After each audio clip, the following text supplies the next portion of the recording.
Welcome back, everybody. Sorry about that. Just coughed right into the microphone.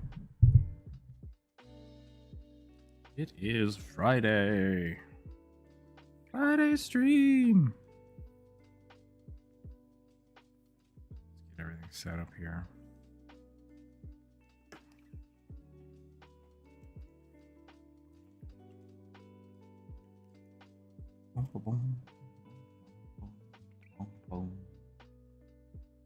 Okay. All right. That's it. We got it. Welcome in, everyone. It is Friday the 3rd, March 3rd. I'm going to warm up with a rugby. Not sure what kind of rugby I should start with today. I mean, I don't do too many different ones. I'll pair with doing a red rugby. Whatever that entails. We will do a little more off kilter today. Hope everybody had a good week. Hope everybody's having a good Friday. Mr. Brown, hello. Rockstar Rugby with a keytar. I don't think I've done that one. I think I've done keytar rugby. It might have been Ninja Brian Rugby, though, with a keytar. I'm not sure.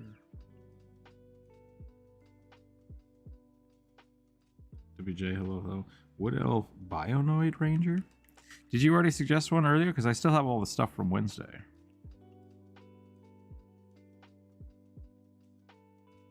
One per week.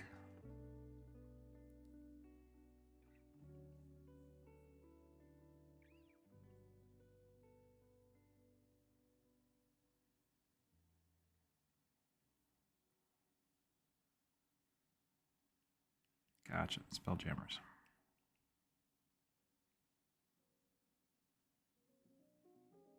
Rugby looks very weird from this angle, but that's okay.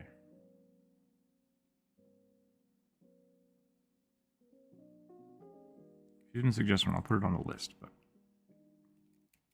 if you did suggest one, we already have a pretty big list, so I don't know. I want to give people extra slots.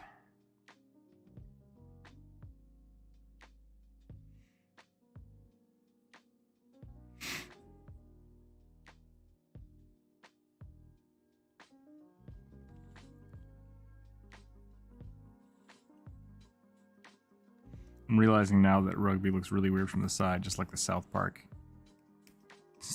kids look from the side. Hello.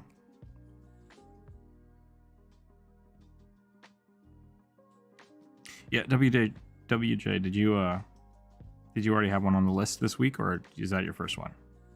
If it's the first one, I'll add it.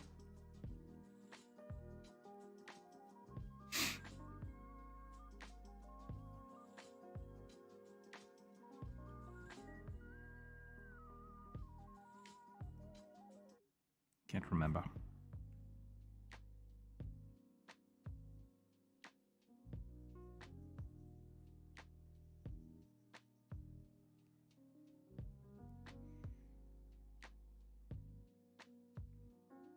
There we go.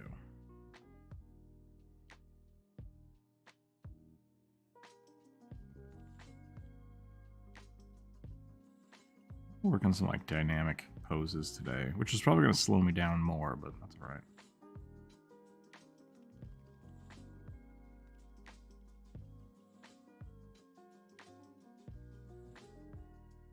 Good morning, Elvin Hare. Hello.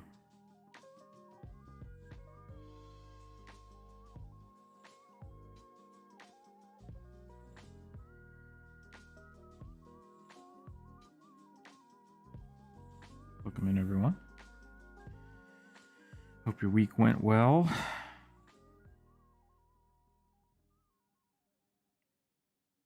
I checked they didn't request one on Wednesday. Okay, cool. Thank you, Nabby.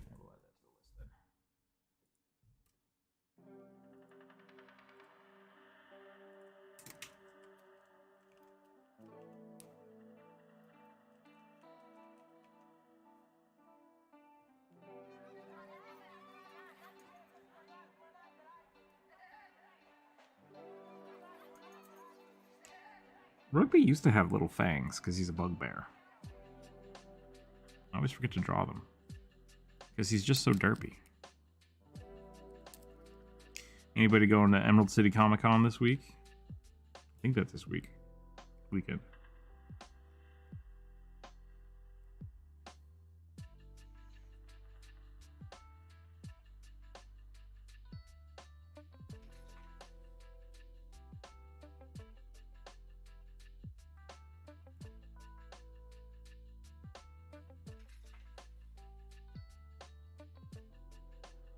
Never been to a con myself.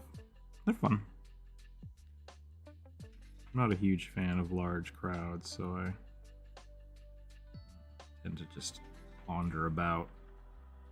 But it's cool seeing people. I think Allie Briggs is going to be at Emerald City this weekend. I was debating going, and I was like, maybe, maybe not. Probably won't.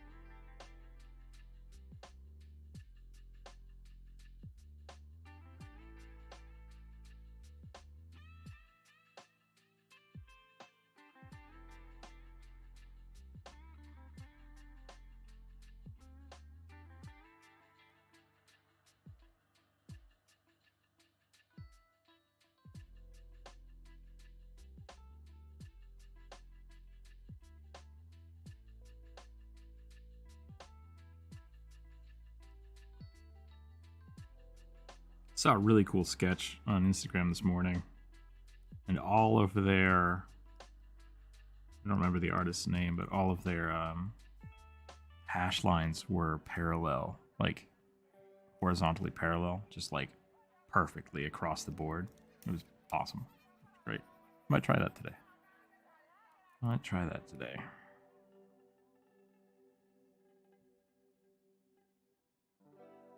I think that's a pretty good rugby sketch. It's kind of fun to draw in not black from time to time. That's pretty chill. Pretty chill. I think today's goal is Chill Friday. Go for a little bit. Got a good chunk of the video done. Finish that up today. Hopefully have that out early next week. Start some new commissions. Should be a good time. Should be a good time this month. I want to work on the coloring book page idea I've had. I'd like to share with the community, so I might start doing that.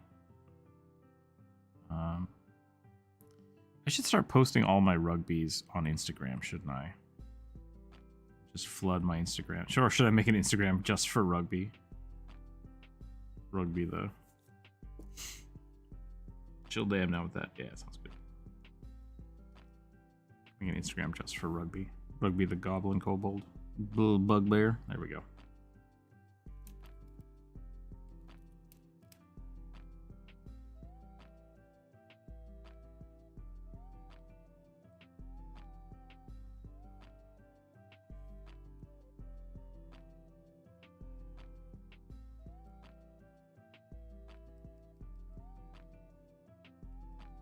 It's always something funny about shading eyeballs.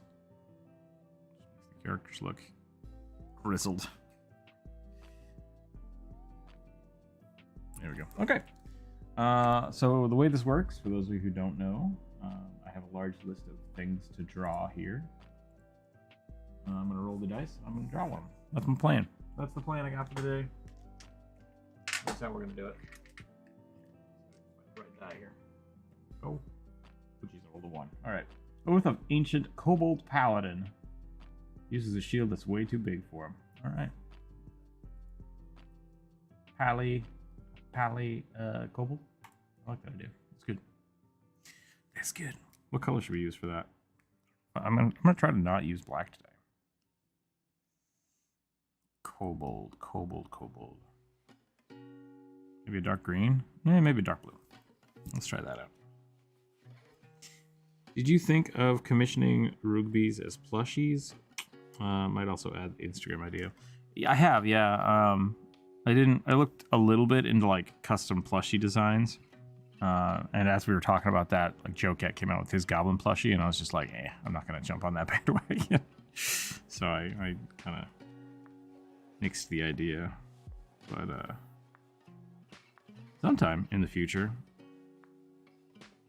The biggest problem I have with any merch is that like I have 8,000 followers on YouTube, which is great, but it's not that many. Like it's not that many people. So anytime I've made merch, like 2 or 3 people want it, and so it's really hard to like start that process without 100+ people that want to buy something. So hopefully in the future we get a lot more viewers and people are really interested in it. Yeah, I'll throw down the R&D for that, but right now it's not very feasible because it would cost me several $100s, and I'd sell them for like what, 10-20 bucks. Like wouldn't be worth it for the numbers. Kind of the same thing with stickers. Like the Patreon's basically, the Patreon money just goes into funding the sticker production for the Patreon itself, so it's kind of self-sustaining.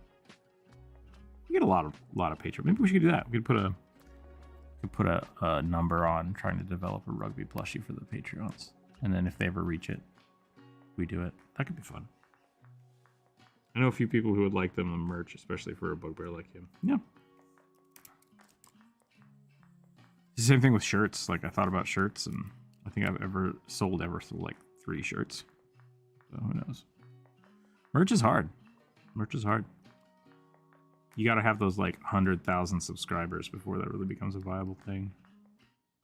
It's a numbers game. What kind of horns would a paladin kobold have? I could make him more of a chunky Pathfinder kobold. That could be fun. Pose. I was talking about pose. Let's try to find a cool pose first, and then we'll start worrying about what he looks like. Western Justice, you literally just got here. We haven't drawn anything yet.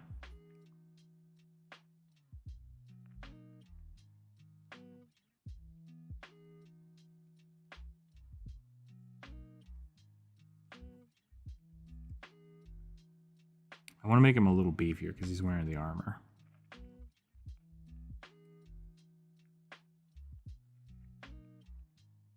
Is there a Rook style kobold? I think so. I think the Rook style kobold is the one I did for the kobold video.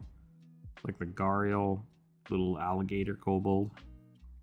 I really like the chunky Pathfinder ones, but like they're the Pathfinder ones. Like they're not unique in drawing them that way. But I really like the long snoots.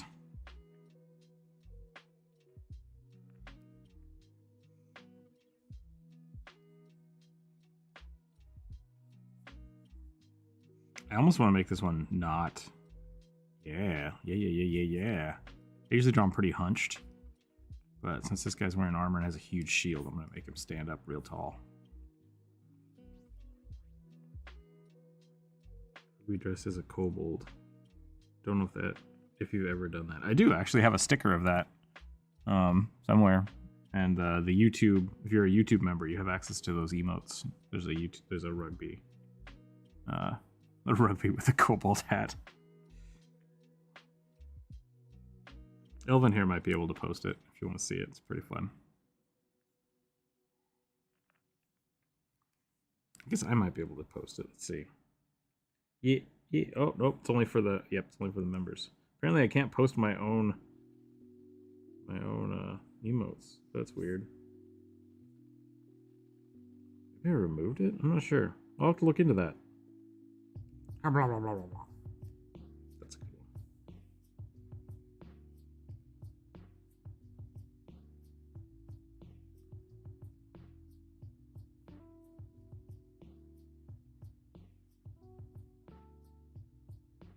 All right, here we go. Big shield energy. Kobold pajamas. The original character design for rugby, he was the assistant at the kobold vendor's shop. So the kobold vendor These are all the ones I can use. Okay, so maybe it might be, maybe it's that Bry is, he's been a member longer. It might be the member hat. I don't know. It's somewhere. It might be in the Discord too. I'll check around. But yeah, we have that. We do have that. The pajamas, on the other hand, oh, maybe not. Where'd it go?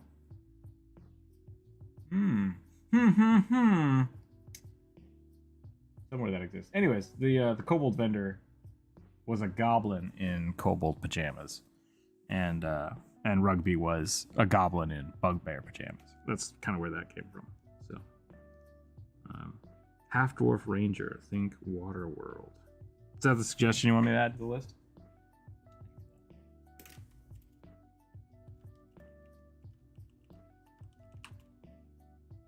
Like, does he have gills, or is it like post-apocalyptic but on a beach?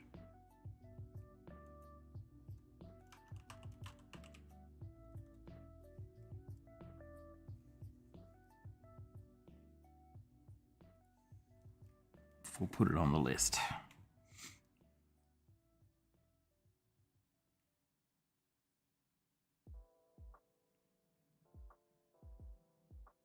Welcome in, everybody. Hope you're doing well.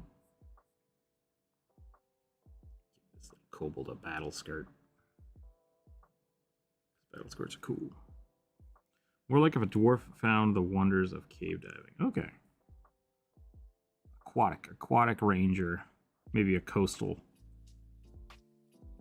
ranger. Coastal ranger, that sounds funny.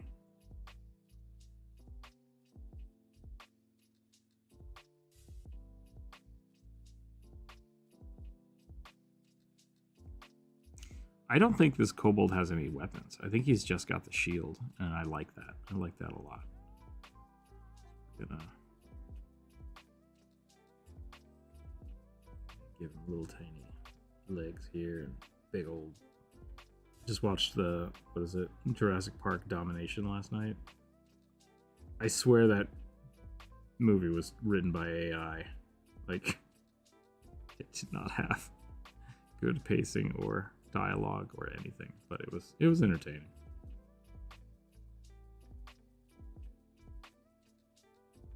It was a lot of and then.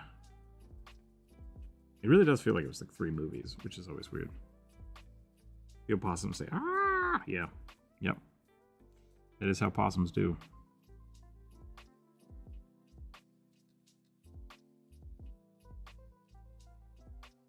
I have a possum that lives in my backyard. Or it did. I don't know if it's still there. Pretty sure Pixel was fighting it for a little while.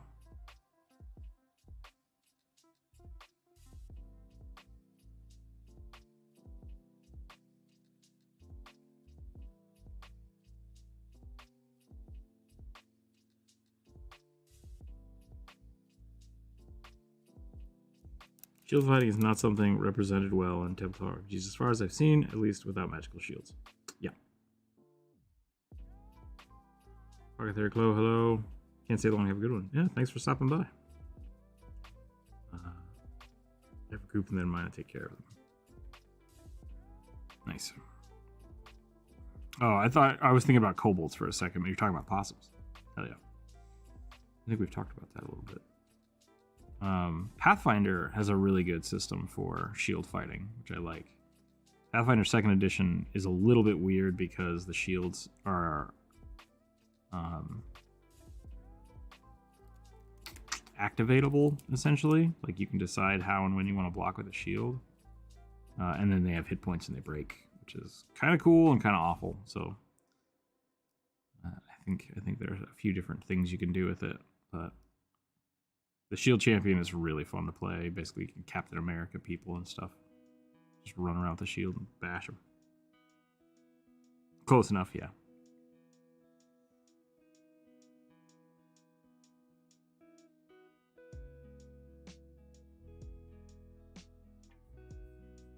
Yeah, business welcome, man.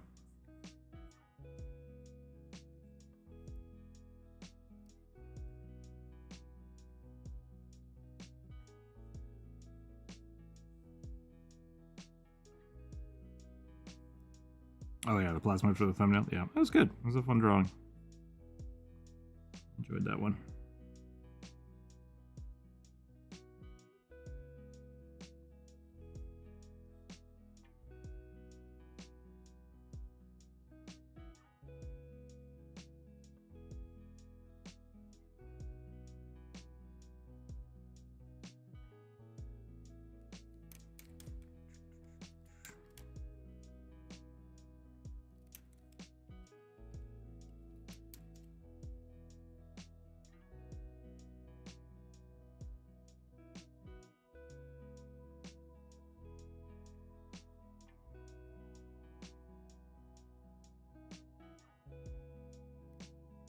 I might leave him derpy like that. It's kind of fun.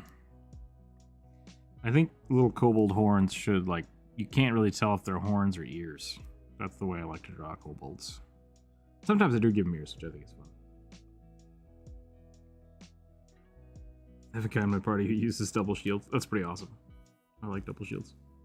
I've done that a few times. Today's the last day of my job. Company lost the contract. Oh, I'm sorry to hear that. That's a bummer. That is no fun. I have dealt with that in the past. It's always a letdown. Especially when they, like, don't tell you about it. I've had that happen a few times. Where they're just like, well, funding's gone. Today's your last day. It's like, oh, neat. Thank you, academia.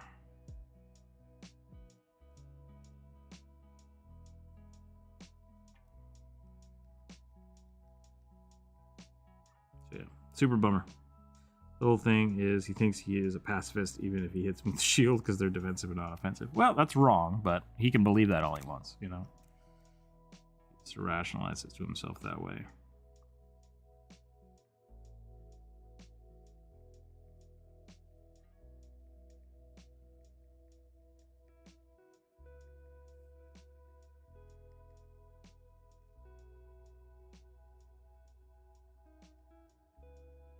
Pacifism is weird. It's doable in D&D. It definitely is, but it's not something I espouse to. It's hard.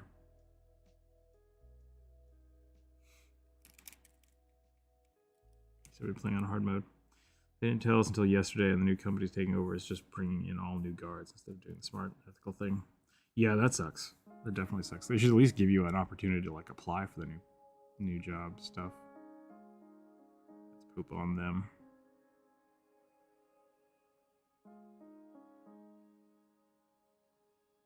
That is the poop.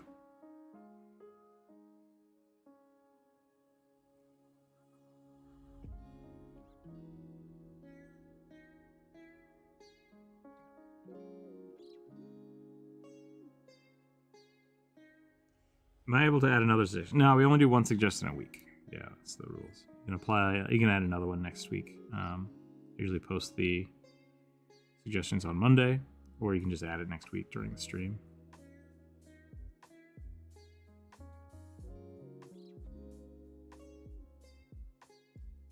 I tried to give myself tons of space, and I still drew him very small. But I guess I was trying to get a pose. I feel like I got a pretty good one here. So.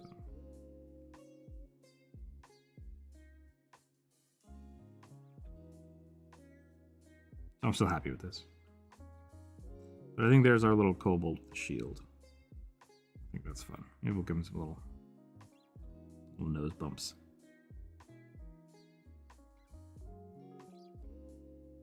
Hope of Redemption Paladin felt pacifist. Really? Oh. But still a warrior. Oh, pacifist friendly. Redemption, yeah, I could see that. Especially if they like... I've gone with a few paladins that like refuse to kill people. That's been fun.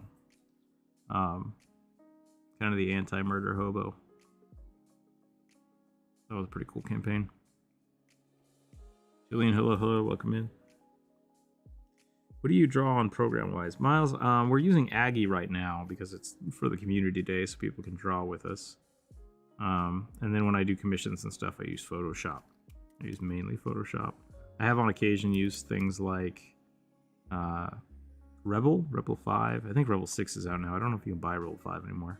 But Rebel is pretty good. It's a painting simulator. I've used that a few times, but mostly just Photoshop is what I use.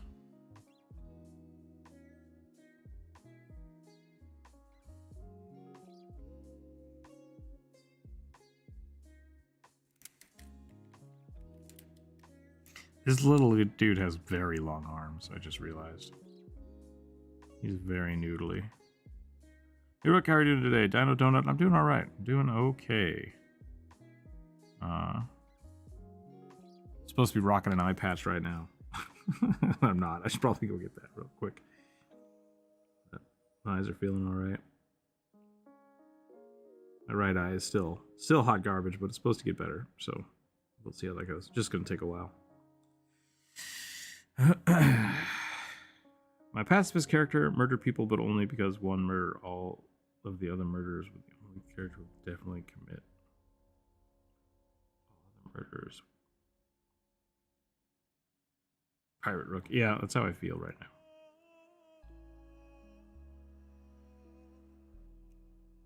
Dalton, I'm not sure how that works. I'm a little confused about that. Are you saying that it's okay to murder murderers if you're a pacifist? Because I don't know if I agree with that.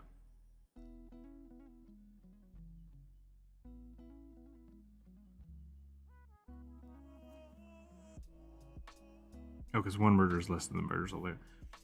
Yeah, I mean that's a logical step to take. The trolley, it's like the trolley experiment, right? But pacifism is weird.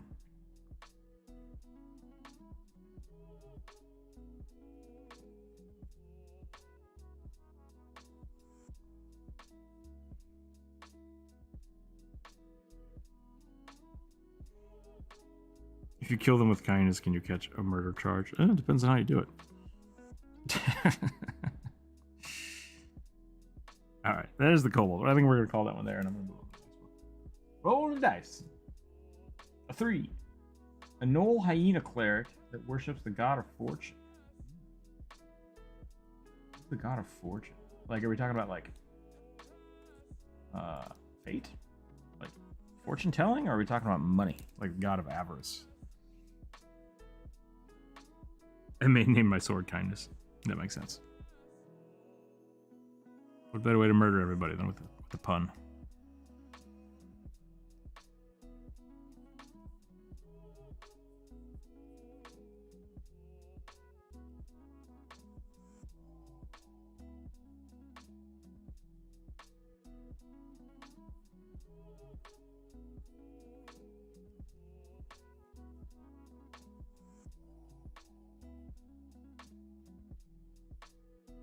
More like fate.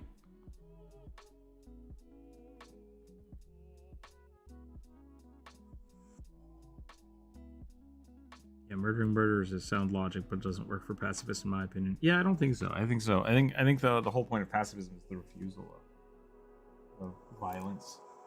So, while you can disagree and try to stop them as much as you want, I don't think a pacifist would use violence even to stop them. I do need the eye patch. I'll be right back. Hold on a second.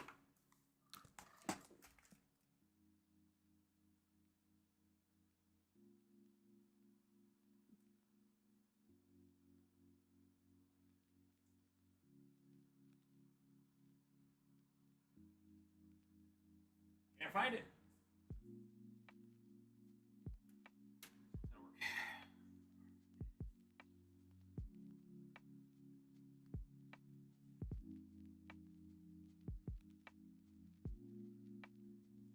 Okay, we'll try that for a little bit. See if that makes my eyes less fatigued. Corvus, hello, hello. A passive hello. Fist. Yeah, that's a little different too. On this whole pacifist talk. I just lost my pen. Where did I put my pen? There it is.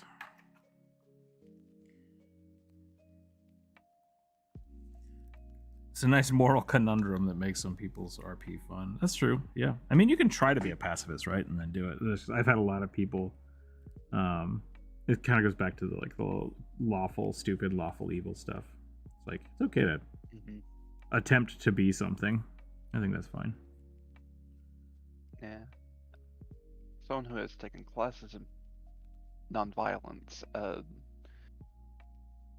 we always talk like how there is a difference between being a pacifist and being nonviolent. Sure. Because of most people like I think if someone's a pacifist, they're not going to resist any type of thing. And that is one stance on pacifism. But it's not. Yeah, it's not like. Because it's like, no, that's not what most of us try to like do. Like, we can restrain someone if we're being, attacked, Yeah. but never act immediately with violence and always try to talk down the situation. Yeah, I think that's fair. So, yeah. And there's a stance of like old Christian pacifism was very much and some Buddhist as well. It's like if somebody wants to kill you, you don't have the right to stop them, and it's like that's terrifying, Yeah. and I don't like it. Yeah, that's what we discussed quite a bit, and it's like that's great for anybody who believes in reincarnation, but I gotta or YOLO a martyrdom. little harder, So yeah, there's a bunch of different ways to do it. Yeah. I just want to tell you the Radfolk video inspired me to play as one. Nice Dino Donut. I'm glad that happens. I really like the Radfolk. They're a fun race, especially if you can get like a whole bunch of people to do it. I try to throw them in all my campaigns, a little bit here and there. I wonder where I can post art in the Discord because I want to show off my PC's character art. In the Discord, there is a section called Art Share. You can post it there if you'd like, unless it's not safe for work, in which case you need to put it in the not safe for work. If you want critique or help, there's also a critique section. If you can't see those, you might not have checked the box for understanding the rules of the Discord. Muhammad Ali considered himself a pacifist when it came to war, but he was a competitor in the ring. Like the term harm avoidant or harm adverse.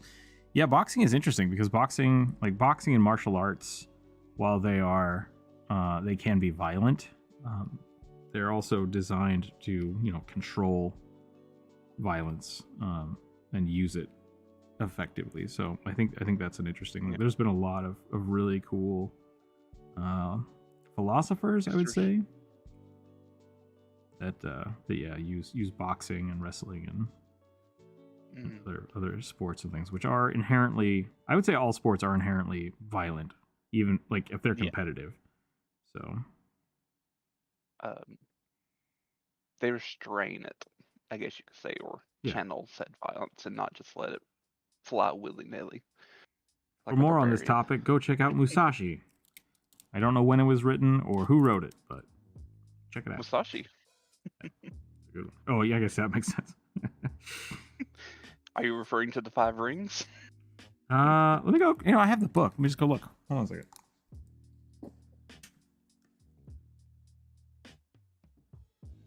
I believe his name was Minamoto Musashi. Ugh.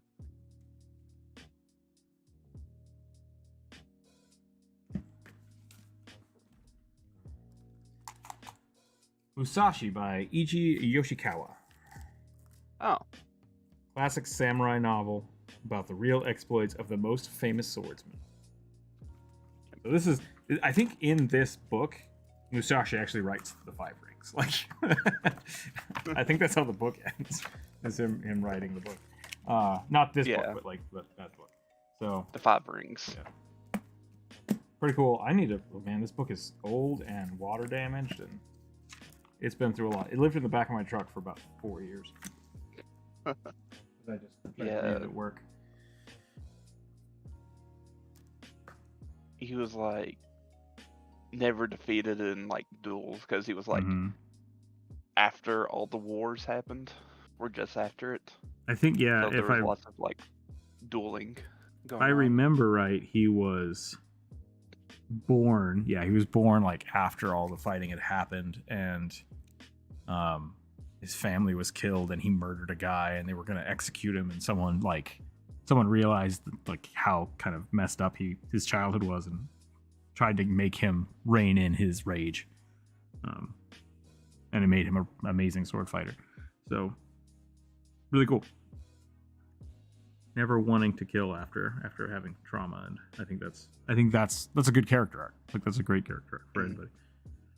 You know the story of Yasuke and the Black Samurai? I don't think I do.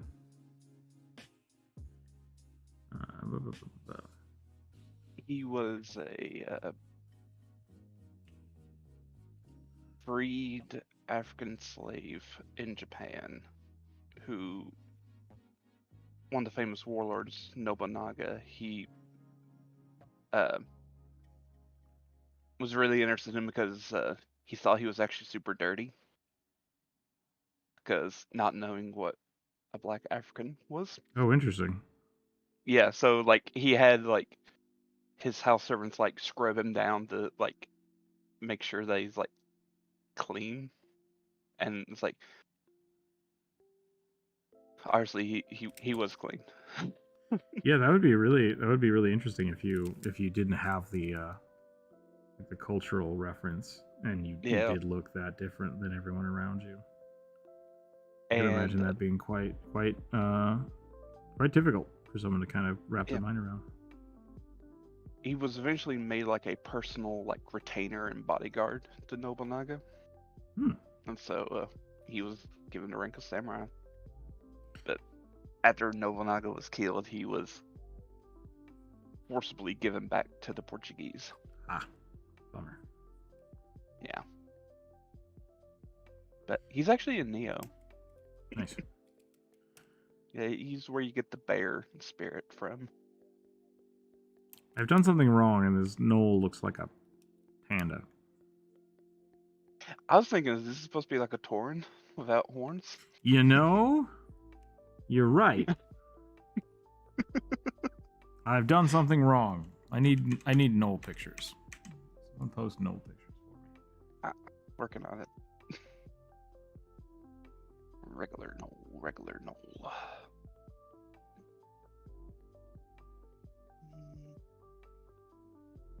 Good one.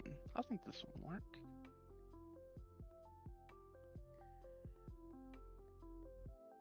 Thought it was a bear with pigtails. Yeah. I definitely did something a little strange. Knolls are weird. Well, hyenas are weird in general. Does that help? Yeah, that does.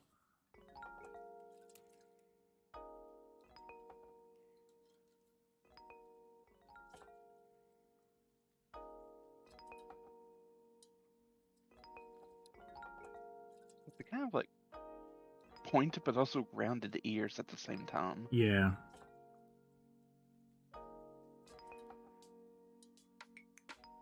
Problem is the snout. They have like a really, really kind of short snout. Because they have huge jaw muscles on the top of their head. It's a very, from the side profile, it's very wedged shape. Yeah. Like a blunt wedge. Knoll werebear. There you go.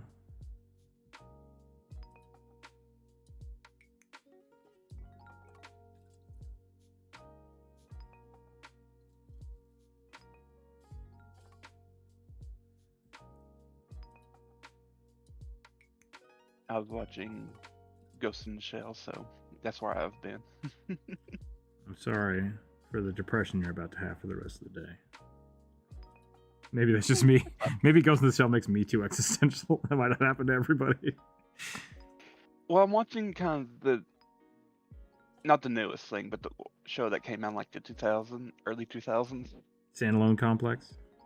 Yeah. Oh yeah. And so much political intrigue. Yes. I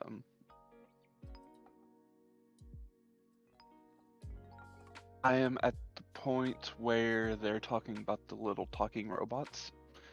Tonkachis? Yeah. Kamikos? I don't remember what they're called. I can't remember. I literally just heard their name like 15 minutes ago. But where they're kind of starting to develop their AI faster and faster, and it's kind of worrying major. Yeah. It's like, I was like, why do these things act like kids? Love the little spider tank design though. I was thinking about trying to make this knoll more fortune based, and I was gonna give him a top hat. But then I was like, no, he's got to be more like a fortune teller. I think the top hat will work for that. So we're going top hat. Or you could go Fez. Fez? I don't know. Also throw in a real hyena, if that also helps. Standalone complex was great. Love how complicated the story was. Yeah, I really liked it. But I also disliked how like the love and hate comes from the same place. It's like, man, there's just so much talking, but it's good. It's good. Yeah. It probably took me 2 or 3 times watching it to really kind of put together what the hell was going on. I thought I was watching the show, like an earlier show, but it turns out it was a movie. Yeah, yeah. The standalone complex started as a movie in the early 90s? 95. 95? Okay. Yep. So good. It's such a good movie. And I did not like how Major was. She's a lot more stoic. Yeah, and almost more robotic-like. I was Yeah. like, but Balto is like, has roughly the same amount of cybernetics as she does. Ooh, no. No, No? Bato's a lot more human. He's still juiced up. Yeah. But the Major basically almost has no human at all. Like that's her whole thing. When she was a kid, she had a full body transfer, and so she's that's why she feels so robotic, because she's lived as a robot her entire life, basically. Like she doesn't really remember having a human body. I just know I like how she's in the show, in the movie. I do too.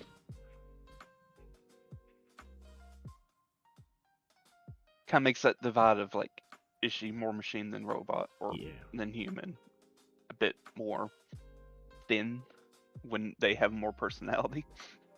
Yep, I definitely think the show did a good job of kind of taking the idea and going really well with it. Mm-hmm. I also just love the random human there with. Yeah. Like, I like that too. He has a cyber brain, but it's like the only thing he has. I don't know if he does, because he has a like a neural connector, so that he doesn't have to use the straight plugs. Because I don't know if he can use the straight plugs, but he might be able to. Yeah, I don't think he can. I just know like they mentioned cyber brain with him, and it's like, so I imagine that maybe just like a little implant on his actual brain could be that allows him to communicate with them. But yeah, like he's just a normal cop. The cyberpunk edge runners dealt with kind of the same stuff, which I appreciated, but in a much more visceral way. Yeah, I think the one thing, and I don't know if you probably just think I'm crazy, I like how it's not totally dystopian. Yeah, it's dystopian, but it's like the world is not like totally ruined. It's like, oh, if I remember right, it's bad. Yeah, if I remember right, in Ghost in the Shell, I think there was a nuclear apocalypse. I can't remember. Sure. I know they've talked about like how America is now an empire. Yeah. Essentially, there was very weird. There was some big conflict, and basically the only thing that pulled them out of it was technology. Right? They screwed up the world, but then they kind of built past it. Yeah, pulled it back, or and so it's like that's why the city itself is amazing, and everything else around it is kind of just like just exists. It's not terrible, but it's not like Cyberpunk, the whole world isn't like that. Dystopian. Yeah, it's not dystopian yet. It's just different. Yeah, because that's always like my issue with like cyberpunk. It's too dystopian, where it's like, oh, we've literally destroyed the world, and there's like no actual animals left. But we have enough stuff to make robot people. It's like, okay. Yep. I think this is pretty and make synthetic food. Yeah. I really liked I don't know if you guys saw the new Blade Runner. I've not even seen the original. John Baptiste, I think, is in there. And he's a cricket farmer. He's like, yeah, yep, that's what we got to do. You can't grow plants anymore. Got to grow crickets. Pretty good. I mean, I'm down for insect farms. I almost bought some cricket chips the other day. I was like, I could eat that. I don't care. I haven't tried it yet, though. As someone who has ate crickets, they're not that bad.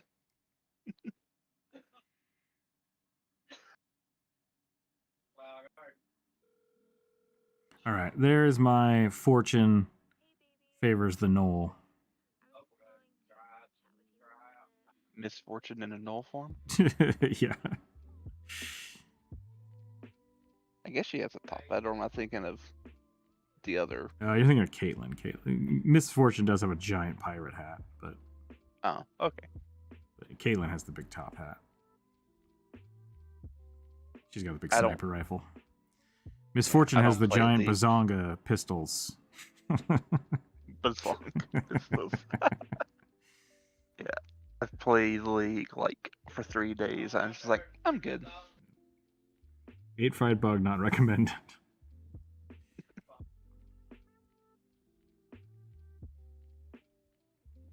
If we farmed bugs instead of cows, the world would be much better off. Even though I love me a hamburger. I also love cows though. Cows are pretty cool.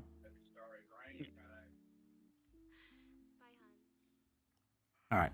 I'm really happy with that one. That's a good sketch. I think I did good there. Bag would do not recommend.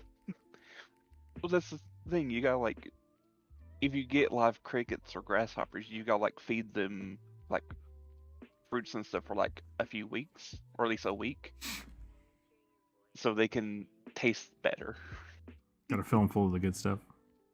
Yep. Grind them up and make them into meal. Bug tacos. All right, Mystery Knoll. Flavor is better. Flavor's nice. I'm on the flavor train right now, trying to find healthy things to eat. Turns out once you like stop eating a lot of salt, you don't need a lot of salt, which is cool. I'm eating a lot of garlic and paprika because those are the two spices that like add flavor to things. Is what I'm discovering. All right, let's roll them dice. You could try some curry powder. Oh yeah. Actually, curry powder is weird because curry powder is like 3 different things. Yeah. A lot of which is just cumin, which I love cumin. I put cumin on everything. That's not true. I put it on a lot of stuff. Though. 3. Actually, I like mixing, even though they're both technically just curry powders, garam masala and like kind of a normal cumin turmeric base curry powder. Yep. I like doing cumin seeds in rice and then adding a little bit of turmeric to it afterwards and stirring it up so it's bright yellow. Yep. I can't remember what that's called, but if you use like the long Golden grain, rice. it might just be that. Yeah. Well, super long grain rice is basmati rice. Yeah. Which I think basmati rice is what I use as the base, and then I add those 2 things in, and then I eat it with like different types of bread and stuff and hummus. Sounds like you're like almost making biryani without the additive things. Could be. I'll have to look that up. Deity of Death with the appearance of a white tiefling with black eyes. I think I've drawn this character 3 or 4 times, but that's how it goes. Long white hair, budding horns, skin highlights. Peacock Warlock.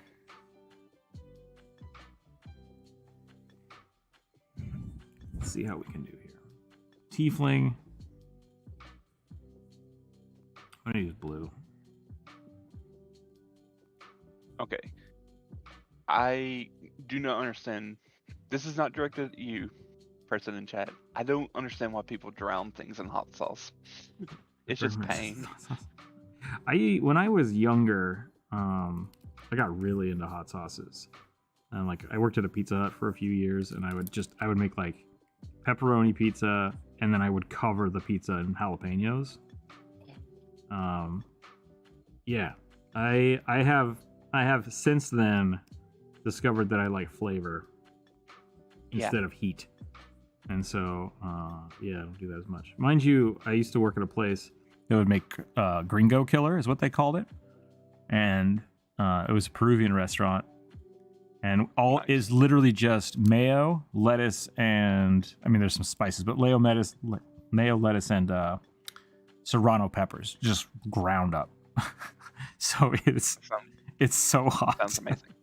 And every now and again I have to make it because it's like I miss that. Like that's the burn. That's a good flavorful burn.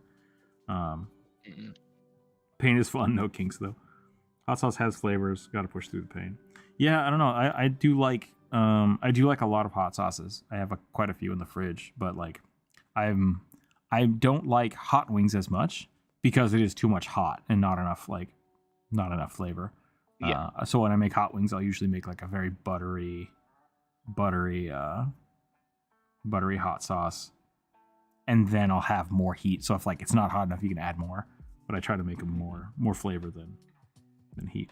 See, I like Indian spicy and Thai spicy, but I cannot handle hot sauce. Serranos are good. It's just it just burns. Yeah, I would say it's probably the wrong. Like Tabasco is one of the worst hot sauces ever made. Yes. It's just vinegar. It's just vinegar and chilies.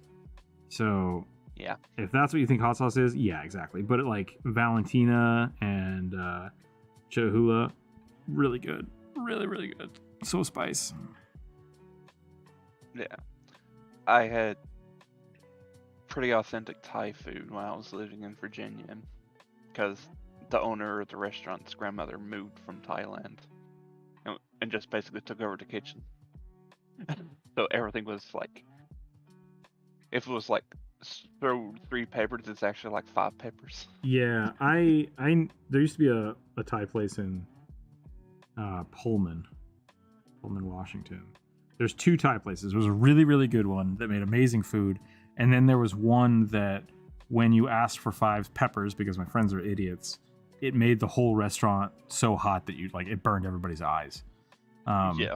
And like their food was just, it had no flavor. It was just like freeze-dried food and peppers, and it was bad. So like, That's terrible. Tabasco is good for breakfast burritos if you're lazy. Yeah, I would put Valentina on it. Valentina is amazing for breakfast burritos, but it doesn't have that vinegar kick either. So it's kind of that's what you're looking for. When I ate it, it was so spicy, but it was not like burn your tongue spicy or throat. It was like very numbing and hot at the same time. So like lips went numb, sweating, nose running. It was amazing. I loved it. See, I like wasabi, and I like a lot of like Hispanic spices. Like a good salsa, like a good pico de gallo is amazing, and then a little bit of like salsa verde is really good. But when it comes to like Indian food, I prefer the food with less spice. I don't know why. It's like I don't want heat. I want the flavor. I just don't want the heat. So it's different. There's definitely different spices. That's really where I'm getting at. There's tons and tons of different spices. So not liking hot sauce is like, you can be really specific when you're coming down to that. Like, I'm not going to be an idiot and try to eat like Thai bird's eye chilies, which are some of the hotter chilies that are actually have flavor. Mm-hmm. Damn, I'm hungry now. Yeah, I'm probably. I didn't buy any serranos yesterday while I was at the store. I should have. I thought about it and I was like, nah, I don't need it. But maybe I should. I should make some more Gringo Killer. It's so good. All right, what kind of hairstyle should we do here?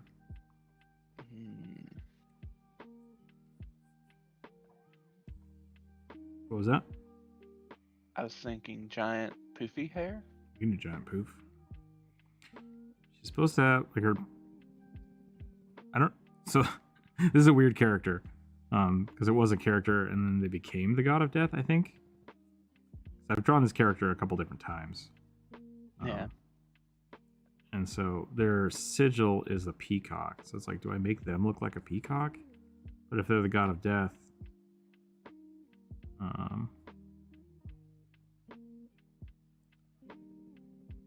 It's a fun character. It is a good character. It's like an albino peacock, but tiefling. So, trying to figure out what that does. Maybe we'll just do like a big poof back here. Why am I drawing so high today? It's very strange. It's very strange.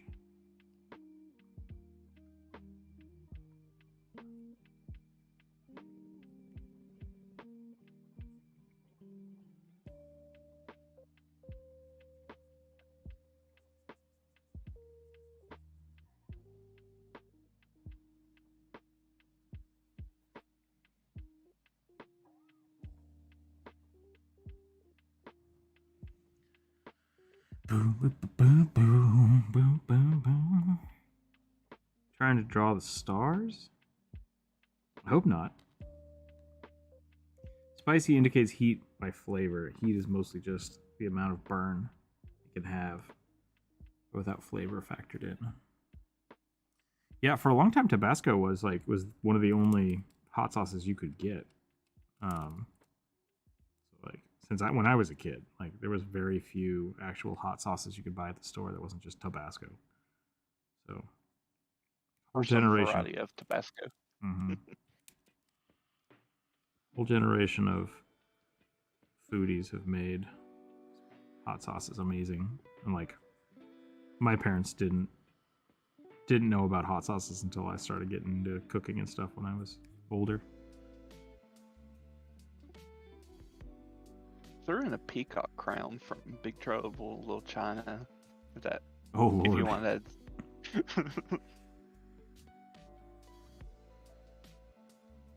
Such a weird movie. Yeah. Was that a John Carpenter movie? Yes. I think it's him.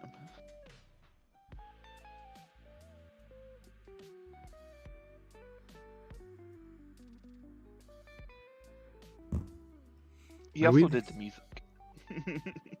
My weaving suggestion: a realistic Reinhardt from Overwatch with real anatomy, your own style. Man, No fan art? No fan art. Yeah, that sounds good, but I could probably do I could do a Reinhardt type paladin. I think that would be fun. It is a John Carpenter. So.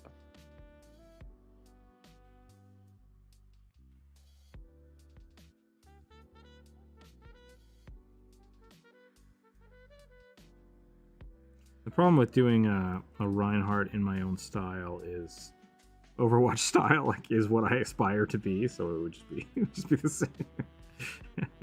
I really love Overwatch style. They do a really good job.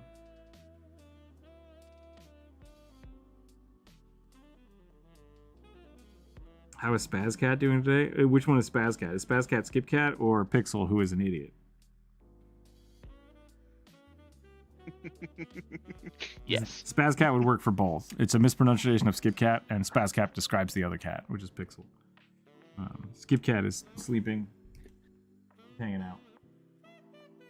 It's hard to say. It's hard to say how he's doing. I think he's doing well. I'll put it that way. He's doing well, but we're just watching him real close because there's not a lot we can do right now.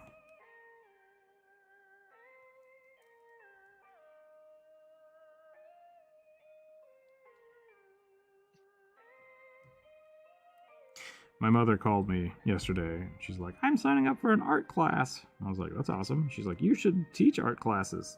Like, they're charging a lot of money. And I was like, I mean, yeah, it's not a bad idea, but I don't know if anybody would sign up for it.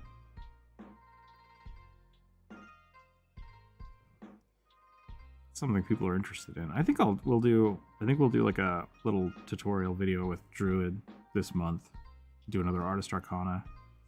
And then if people want more, we can maybe sign up something like that. Start doing art classes. Well, that's been a while. Yeah, no, it has been.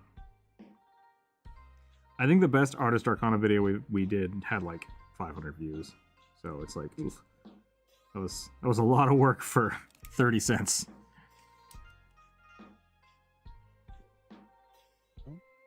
But they're fun, so. Okay, I kind of want to take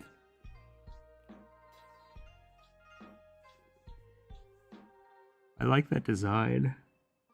This doesn't feel like the God of Death. That's my problem. This doesn't feel God of Death. Is this supposed to be the God of Death, or is this like the warlock for the God of Death? I think this is supposed to be the God of Death now. I think they became Rook's Sexy Monster Art Studio. I mean, I could, yeah, do it that way. Seen a lot of artists do classes. Yeah.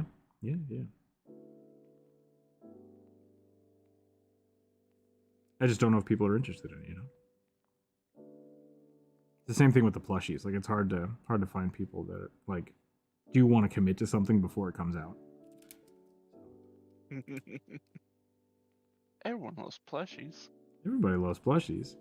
And then you spend $1,000 making them, and then all of a sudden people are like, "Oh, I don't actually have $20." It's like, dang it. Yeah. Now I've got $1,000 of plushies sitting in my room. That's why you do the limited run. Like, gonna sell 10. Let them sell it. That's not a bad idea. There's still a bit of investment, but we could do that. We could try doing that. We could do like could set up an art class style thing, where we have a topic or something, and then just have 5 spaces for it. Could also put that on the Patreon. I can't tell if people like Patreon or hate Patreon. That's my big thing. Is like, would people rather just send me $20 or sign up for Patreon? I'm unsure. Like, I feel like if people had to choose to just give you money, I feel like they would prefer to give you money, but yeah, I feel like Patreon is pretty good. I know a lot of YouTubers who use it, and Patreon is not terrible. Yeah, as things go, Patreon is not terrible. So. There are far worse things. Oh yeah, like Twitch. Yep. Twitch is hot garbage. In almost every especially aspect. Now. They're doing some stuff. Yeah. I like the addition of Twitch, like the ability that Twitch has to make like their system for rating and like talking to people is great, but then like their integration for people to make money on Twitch is bad, and like so much so that what was it? Streamlabs was basically the only way to tip people was to sign up for a monthly subscription, and a lot of people didn't realize that. So I know a couple people that basically got screwed into signing up because they were trying to support people, and it's like, that's super predatory and I hate it. So I don't use Streamlabs. Yeah. But there are parts of Streamlabs that are just like inherently built into Twitch, and so it's like, well, I can't get away from that without just not using Twitch. So yeah, people like it because it has ease of process. Twitch, I think so, yeah. Twitch is really smooth. Like, they had a good platform, and they kind of do shitty stuff. So it's a bummer. It really is. But YouTube is not.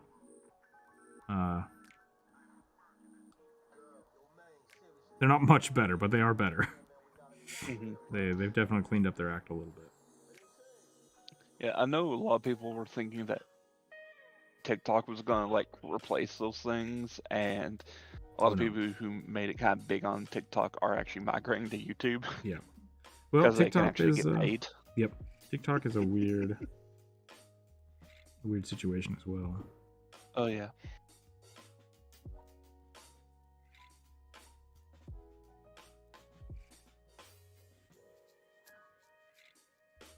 It's a weird time to be an artist right now. It's a weird time to be alive. Yeah. It's a very weird time to be alive.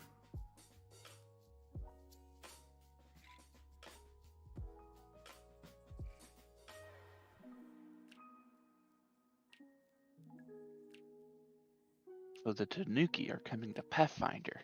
Nice. Do they have like a giant flying ball sack? I don't know. I think they'll probably leave that out. Can I say that on YouTube? I guess we'll find out. But you can say whatever you want, right? You're like a good hour and 5 minutes into your stream. You could drop something like that. They're not checking anymore. I think this is about good for this. I saw where they were talking like how they'll probably get illusion trickeries types of things because that's Very kind of cool. their shtick. And also belly drumming. Nice. All right, there's the peacock death god. It's an interesting one. Not sure what else to do with it. But I like it. Rolling the dice. Also, yeah, being an artist right now is pretty weird. It is. It definitely is. I saw that Paizo is actually going to be updating Starfinder finally. Nice. This says slug-headed grung bard. I don't know if that means it's a grung, but it has a slug head, or if it has a slug on its head. Because slug people are not grung. Did you copy the whole thing, or Was there more to it? Did I miss something? maybe? Let me. I don't think so. Just make sure, I think that was it. because maybe that's like a type of frog or something. Slughead frog? I don't know. Could be. Where do things have existed? Slug-headed grung bard. That's it. That's all it says. I don't know that that's a subspecies, but maybe.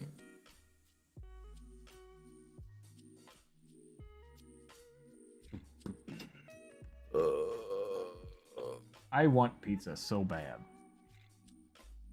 But it'll kill you. I might have to make my own pizza. I might have to start making pizza dough right now so I can make pizza. A grung that is cursed with a frog head. I've tried, what was it?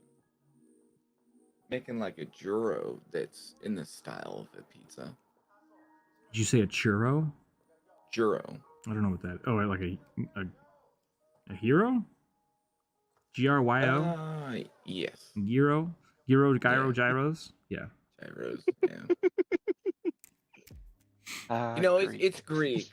Nobody really understands how to actually say it, right? Unless you're Greek. I mean, the same thing can be said about American language too. Oh man, who was it?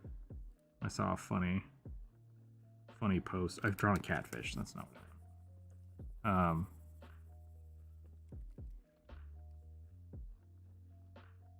Patrick Stewart talking in his native dialect is really funny. Oh yeah. Isn't he from like somewhere in the north of England? Yeah. So he's got super English hick talk. Super north. Yeah. To the point where most English people can't understand it. And it's great. I love it. Dialects are fun. If I can find a version of that.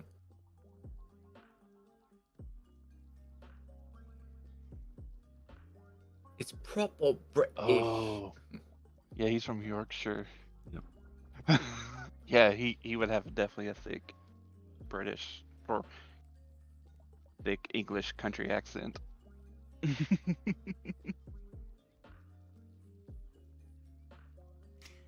Did this say what it was? I totally forgot. It was a bard. Bard, okay. I'm just gonna start over.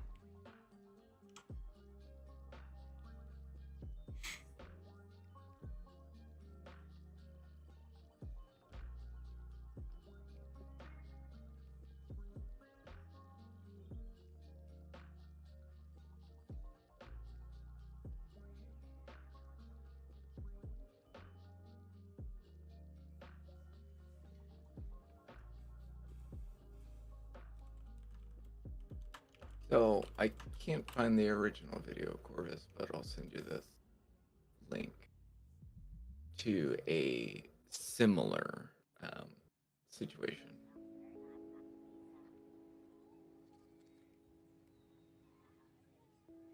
What if it's a slug controlling a frog like Ratatouille? I mean, why not? I was kind of just picturing a grung with a big old like banana slug or giant African snail on it. Sad. Slugs are terrifying, by the way. Mm-hmm. Putting that out there, like Ways to die, eaten by slug, pretty bad. Pretty bad on the list.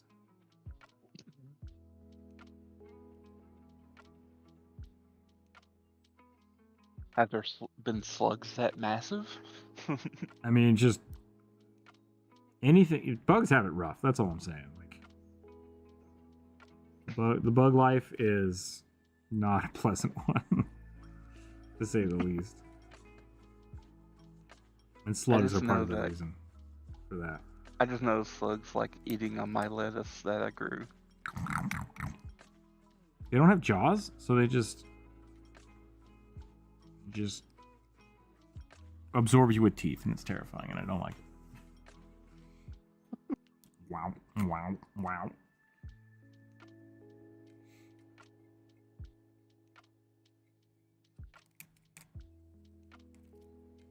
Tiny land lampreys. Alright. Lampreys are scarier than slugs. They're the same. Hands down. That's all I'm saying. They are the same. No. Lampreys have teeth. Slugs have teeth. And that's what I'm saying. Size. It's just a size. It is a size thing. Yeah, slugs are not as big as lamprey, and you can easily walk away from a slug. yes. And a slug is not going to purposely attach to you. It might. It might. If you're... Yeah, if you stimulate it enough, it might. We probably don't need to talk about stimulating slugs. Well, it's kind of the same thing that leeches do, right? That's true. Yeah. Leeches are weird. Are leeches a type of slug? They're a nematode, right? I don't think that they are.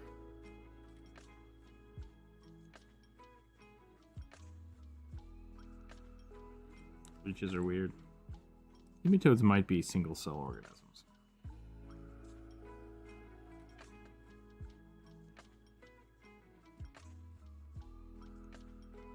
Leeches are a segmented parasitic predatory worm. They're a worm, okay. Yeah.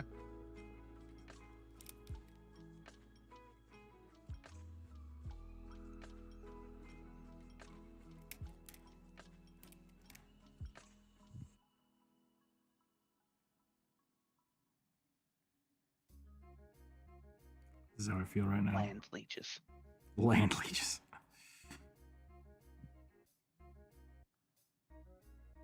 I mean, Europeans basically almost swapped out their whole leech population. Because, you know, medieval medicine.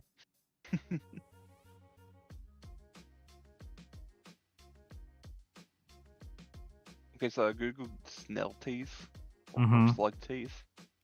It's just little tiny gripper teeth that's like super macroscopic. I mean, watch them eat the lettuce, man. That's all I gotta say. Like, I've seen them. It's adorable. It's fucking terrifying.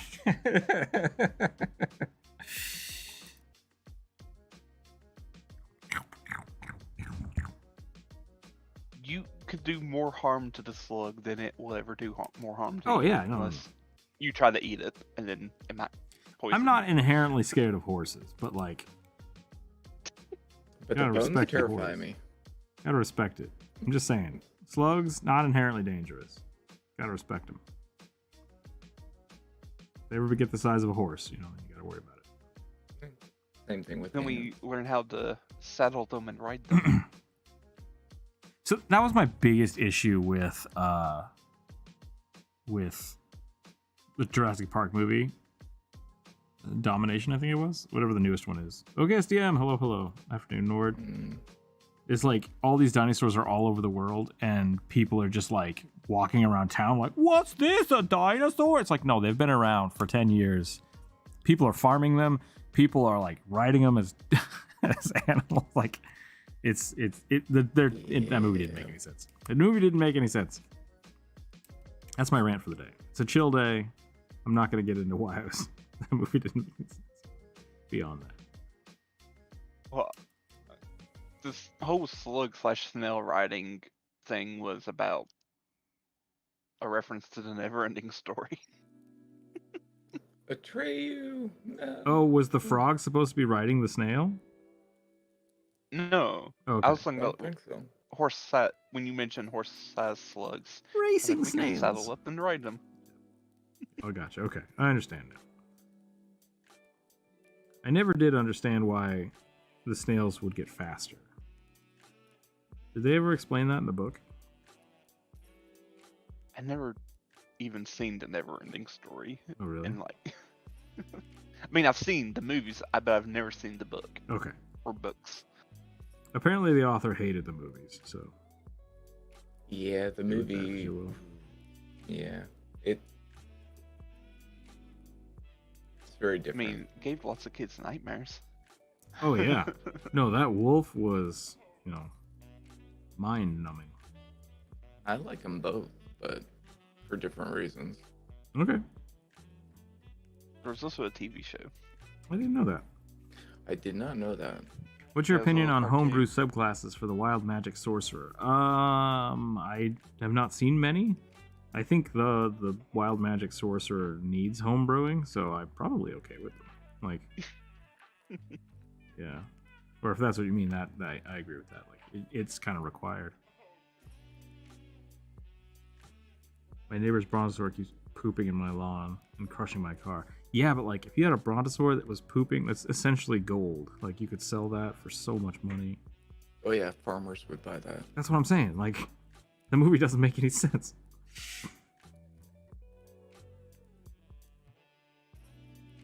So, never mind. I'm not going to try to like comprehend these weird Jurassic Park movies. Yeah, it's not worth it. It's not worth it. That's what I'm saying. Like, it's just, that was my comment, my rant for the day. It's like, so I was going to ask, like, so are people not using the dinosaurs, or are they just letting them go buck wild? Exactly. Like, there's a whole bunch of weird inconsistencies in that movie.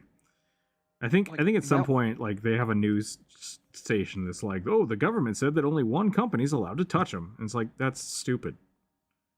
Like, that's not how anything works. No. And if so, that company is failing super hard because people are getting eaten all the time. And everyone's like, It's totally- what? Yeah. The DOJ would tell you, not DOJ, but Wait, random people with guns would just be hunting dinosaurs, period. Like, that's yeah. it. I've been trying to from homebrew. Idaho. Yeah. I've been trying to homebrew a subclass for it. One related to magical mecha armors that uses wild magic. I mean, magical mecha, great.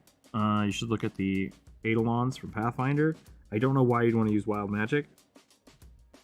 But that might just be me. Yeah. Because I kind of hate wild magic. Yeah, Also, a subclass of a subclass? Yeah. Bit weird. I have an idea for gauntlets that charges of wild magic that can be shot off with a punch or shot off. Like, so my big thing with wild magic is, like, thematically it's really fun because, like, not having control of your magic is a great story point, and whether that, like, wild magic should be something that you can just add into your game or, like, have an effect or, like, a curse, that's great. But when you, like, as a character choose to use wild magic, I think, one, that's being really irresponsible.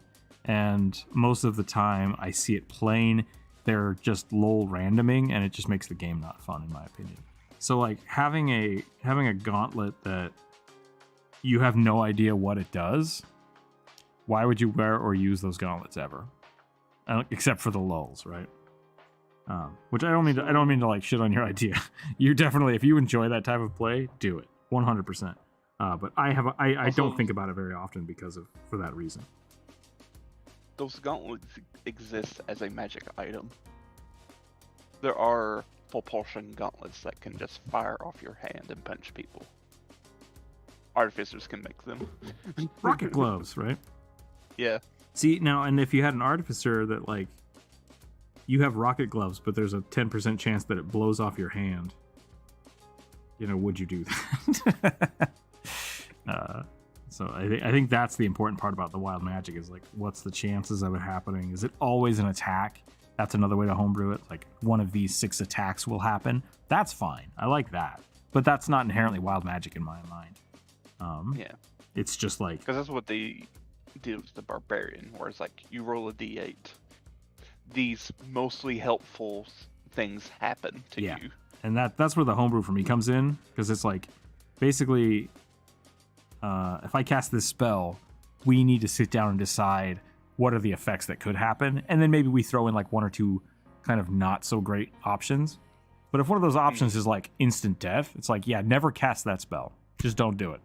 Like, it's not worth it. I have a wild magic sorcerer who is trying to become an artificer but is cursed with wild magic. That's pretty cool. Yeah, see, I like it as a curse. And a way around that is you know, I've done things in the past where I think, let me say this the right way. I think the best way to use wild magic is as a detriment. And so what I mean by that is I'm fine with giving people extra power, additional power, with side effects or chance, you know. So like, yeah, okay, this spell has a very small chance to kill you, but it also has a very small chance to just instantly kill whatever you're looking at. Someone might choose to use that in a dire situation.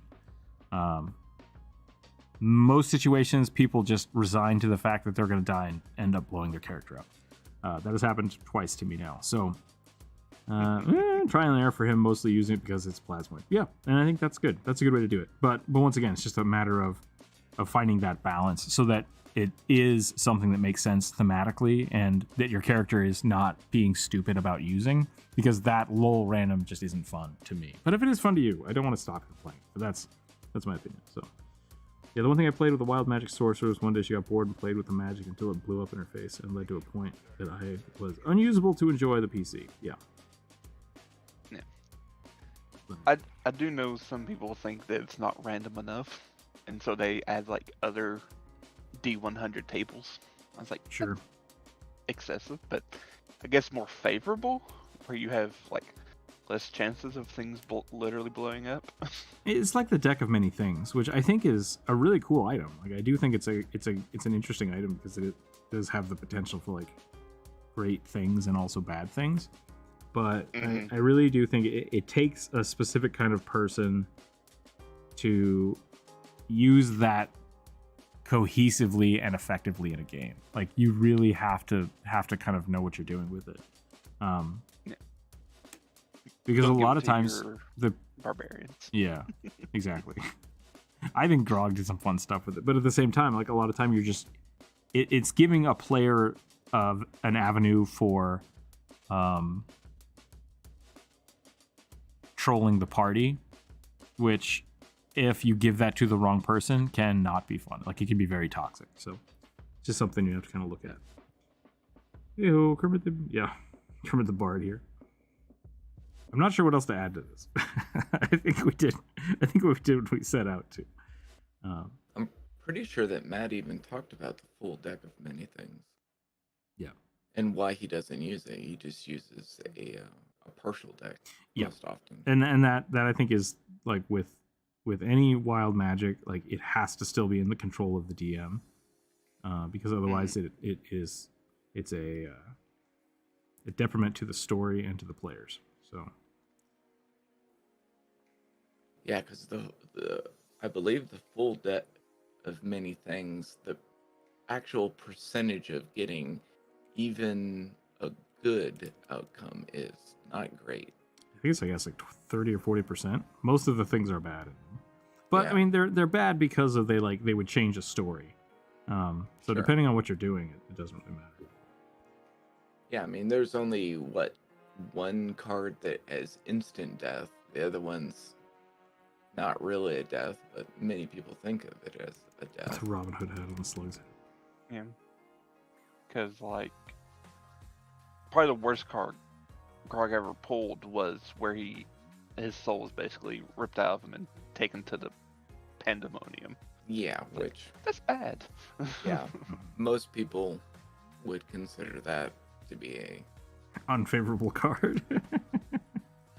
Well, effectively a death. Yeah. So, I don't know. I think they're fine. I think wild magic is fine to add to your games. It's just, like I said, be very deliberate with it. And homebrew is usually required, and that's okay. Like, that's totally fine. Alright, I think I'm done here on this guy. Let's go on to the next one. Little Bard.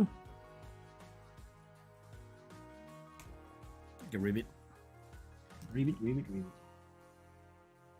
Just start singing the rainbow song. I might get sued, I'm not sure. See, now look how that slug is eating that poor, poor worm. What would it be like to be that worm? Slow death.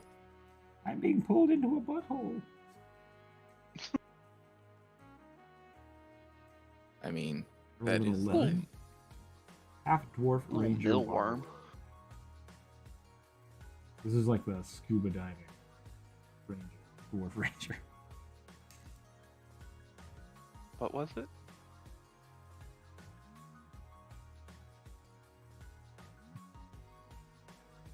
It'd be like a pit scene from Jackson's. Yeah, exactly.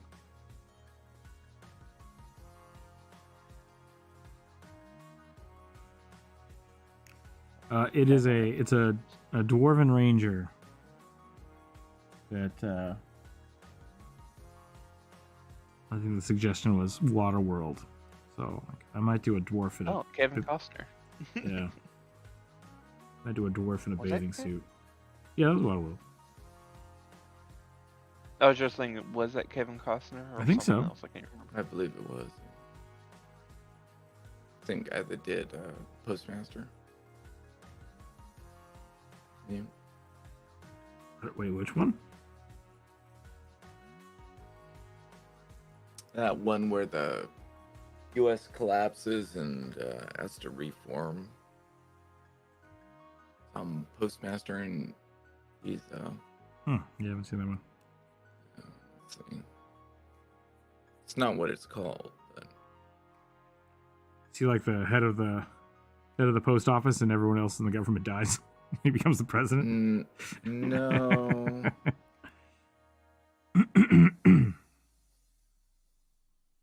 I mean, we do have a list, and I imagine Postmaster General is probably somewhere on that list. It is, yeah, it's somewhere on the list. It's terrifying. Let me look at his IMDb.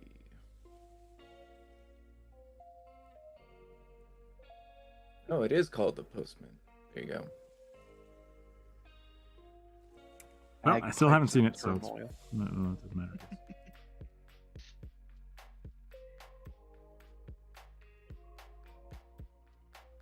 Yeah, he was also in Dancing with Wolves.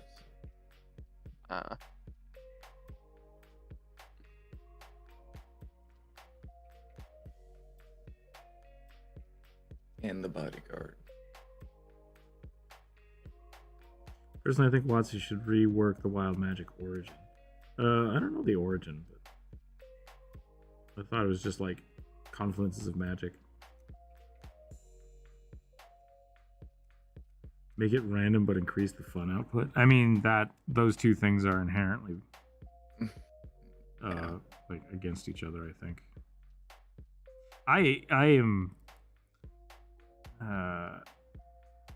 sick of bad RNG. Like that's the real problem. is there's like a lot of really cool stuff can happen with like procedurally generated worlds and games, and when that is done poorly, it can ruin a game. So I think that's something you gotta be careful with. You know the easiest way to get away from bad RNG, right? Just script things. You only have good cards in the deck. Ah.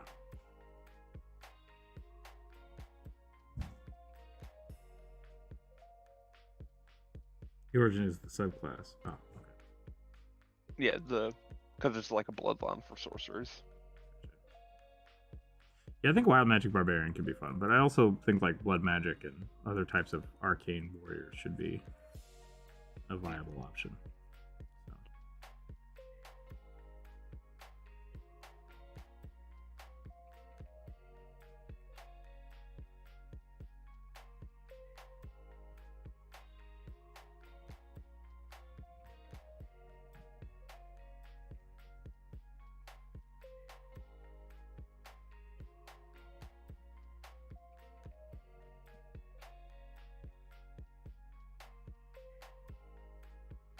Give them flippers.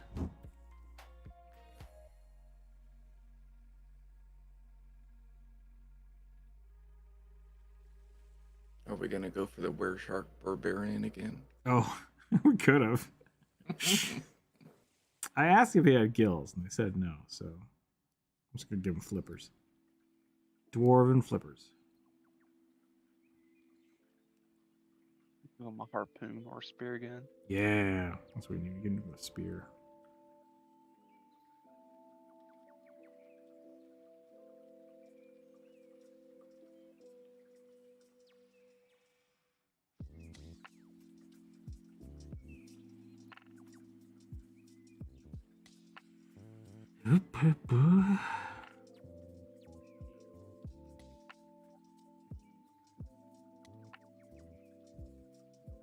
Bad rolls have made me well known to the group for shouting, "Come on," every time I roll poorly.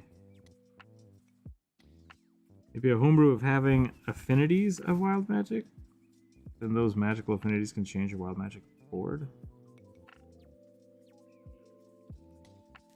Yeah, I mean that's another you could do that. That's kind of what I was saying with like if you have a type of spell that like Magic Missile or Eldritch Blast, but the way it is manifested is random. I think that's fine because you still have the continuity of knowing what spell you're casting. But it might not be like the most optimal outcome. You know, if it turns into a fire or ice or heals a creature, it's just like, well, Yeah. or a healing spell that, you know, can have different effects. It's just like either is a really, really good heal spell or maybe it's a little weaker. Maybe it gives them temporary hit points, like those kind of things, but it's all within the same genre of the spell. It's not, whoop, now you're purple. It's like that. Yeah. Oh, great. Cool. All my friends just died because I turned purple. I mean, I will say with the whole purple thing, the spell does take effect. You just also happen to turn purple. Okay. Mhm. Okay. So, because Yeah, it's I think just a people side are effect. forgetting that the whole Wild Surge table only comes in effect when you roll 1. Sure. And everyone's like, "Oh, I want to roll all the time." I was like, "Do you?" Yeah, I mean that's how my players have asked. I want to roll every time I do this. It's like great. Which is an option Yeah. Yeah. that you could put in place if you're the DM. So yeah, so that's my thing. I want the game to be consistent because I do feel like if you were trying to be an adventurer and your spells were completely hot garbage and you had no control over them, you probably wouldn't use them. So Yeah. that's just, it doesn't make any sense for you not to have a modest amount of control over your spells just for continuity's sake. That's it. But it's not a little random. It's like, yeah, well, get that out of my game. Get that garbage out of my game. Let me actually look at it. It's been a while since I looked at the Wild Magic Sorcerer.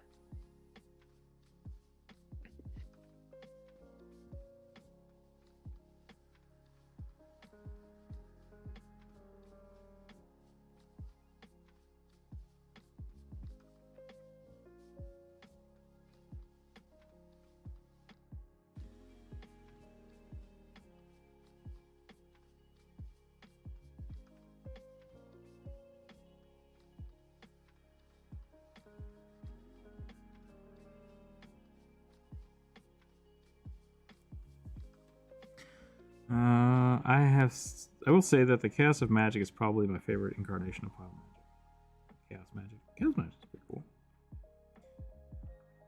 Remember my idea for a halberd with a harpoon as a spear tip? Trident works too, I guess. I missed that part apparently. A halberd with a harpoon as the spear tip. Is that just a halberd? Or it's a halberd with 3 points? It's like that's a spork. Or are you trying to talk about a rat catcher? Like this?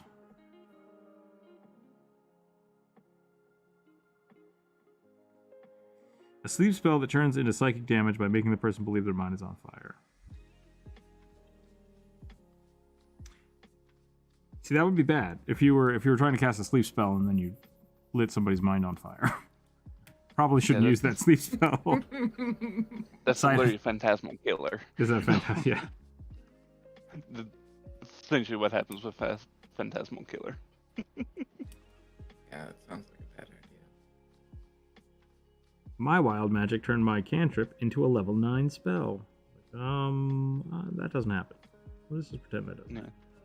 The person that I randomly casted sleep on, accidentally, his head just exploded.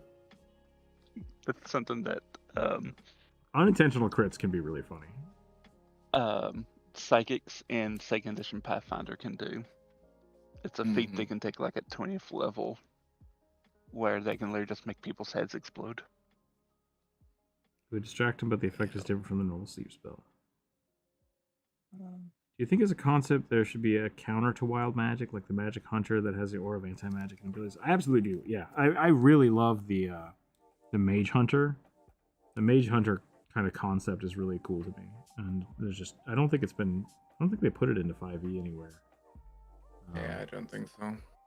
But someone who has anti-magic counter spells, can absorb magic in different ways. You can build one. I built our Eldritch Knight and I just took really defensive magics, like shield, absorb element, counter spell. There's one other. It was a cantrip I use all the time. But yeah, that was fun. I really like that concept. I think the closest to they've got to a magic hunter is the Oath of Watchers Paladin. Yeah. I think I looked at that one. They get a lot of abjuration magic and like anti-magic stuff for outsiders. Mm-hmm. So I'm looking over the wild magic sorcerer. You can just get rid of wild magic surge and everything else is fine. Is it? Yeah. I mean, You probably will have to change to 14th level Phoebe. Because at 14th level, when you roll a wild magic surge, you roll twice. And you can choose between the effects. Interesting. Yeah. Because a lot of it is about bending luck and kind of changing the tides of fate a bit. Because you gain advantage on once every long rest, you can get advantage on an attack roll, ability check, or saving throw. And the little caveat is, and your DM has the option of making you roll a wild magic surge if you do this, but it's solely up to the DM. I'm gonna give him a t-shirt tan. Oh, so like the Santa Claus? Yeah. Beach Santa Claus? Maybe we'll give him a big little conch. I can talk to fish. I guess a aquatic ranger would be able to talk to fish. Let's see why not. A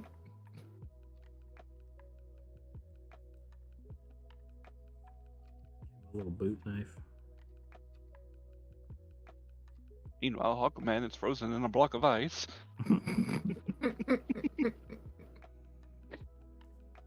And communicates with his giant seahorse.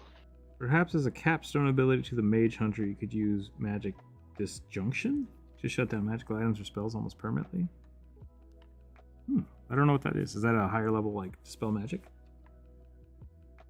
With the right homebrew for wild magic, hero points would be great. Yeah, hero points would be fun. Yeah, this junction, I think, was a 3.5 spell that you could, I think it was like a 9th level spell. Really high magic that you could just permanently, like, basically destroy relics and stuff with it. Interesting. Give him an anchor. Anchor tattoo. Yeah. Maybe he got bit by a shark once. He's fine. I think his arm's a little hairier. And he goes out of his way to hunt sharks every time he sees them, like Quinn from Jaws. We'll give him some shark tattoos or some shark teeth necklaces. I don't know why I said tattoos. I'd be more scared of an eel A personally, great but white chaffee. Like, if you bump into an eel, yeah, the eel might fuck you up. If you bump into a shark, the shark's like, oh god. But if a shark's Yeah. like, I'm gonna eat you, you kind of die from it. It's just like- yeah.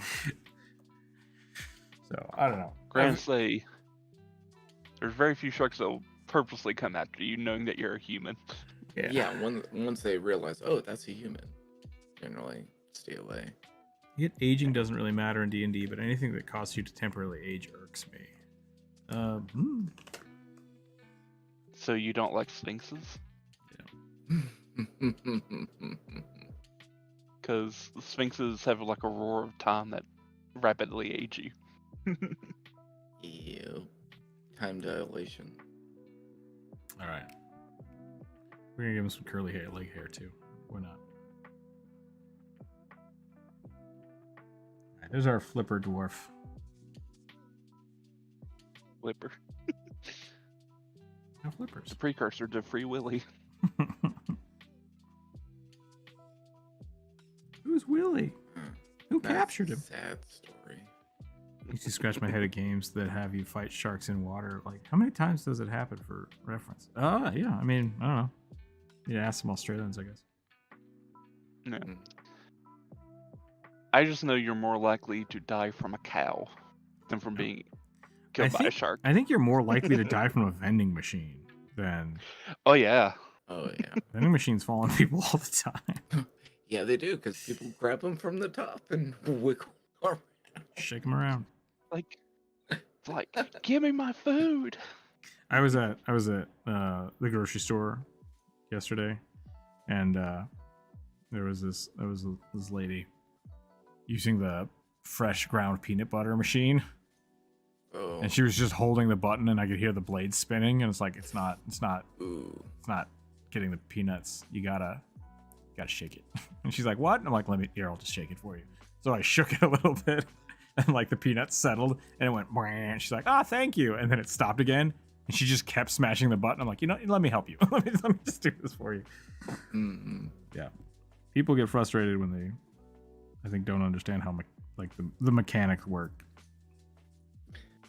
Yeah, I don't know if it's a matter of well, it's definitely a matter that they don't understand how it works. But I find more frustrating the ones that don't want to know how to actually make it work. Yeah. I'm glad I helped her. Sorry she was frustrated, but like I could definitely see people shaking vending machines until they fall over on them. Oh no, I got rid of the suntan. Hold on. Okay. I'm done. I'm done with that one. I'm gonna roll some dice here. I mean, How dare you? I've shaken a vending machine. I bought that can. Give me that can. All right, I will give you this can. All right, but I will looks like take we're your doing life. the space elf bionoid thing. Let me look these up. A bio armor? Mm. We're getting into Bionicle again. Geiger armor? I don't see these. Starman. Yeah. Chromatic jellyfish oil? What?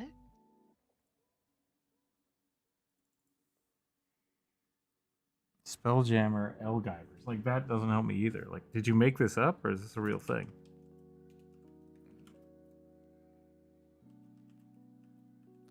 Spelljammer Elf Guyver. Okay, So an elf in a Guyver suit. yeah, in Space Jammer, A bionoid. Okay, I found it. I see. So they have a symbiotic suit.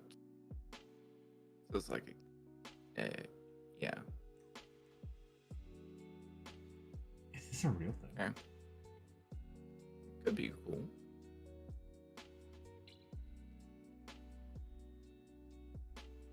Conventional military odds favor one bind against a full 10 fully armored Skrull. That sentence doesn't help me at all. Yeah, symbiote suit.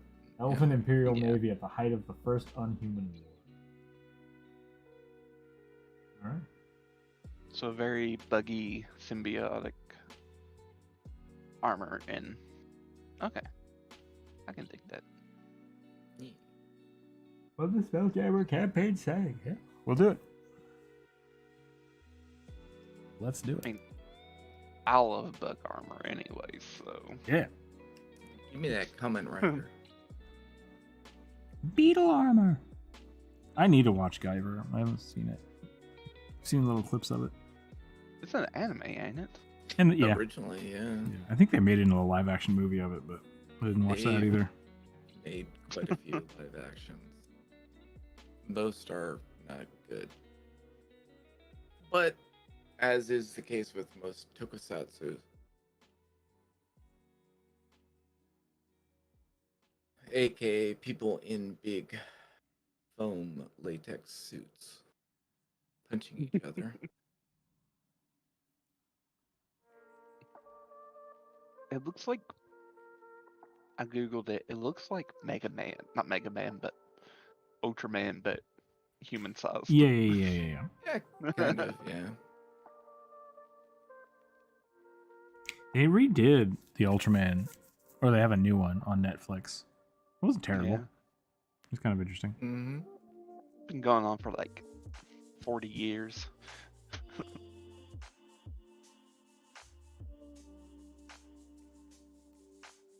Kyber was Token Sentai, but very dark and serious. Yeah. Yeah. I mean, it was in the same era as the original Vampire Hunter D anime.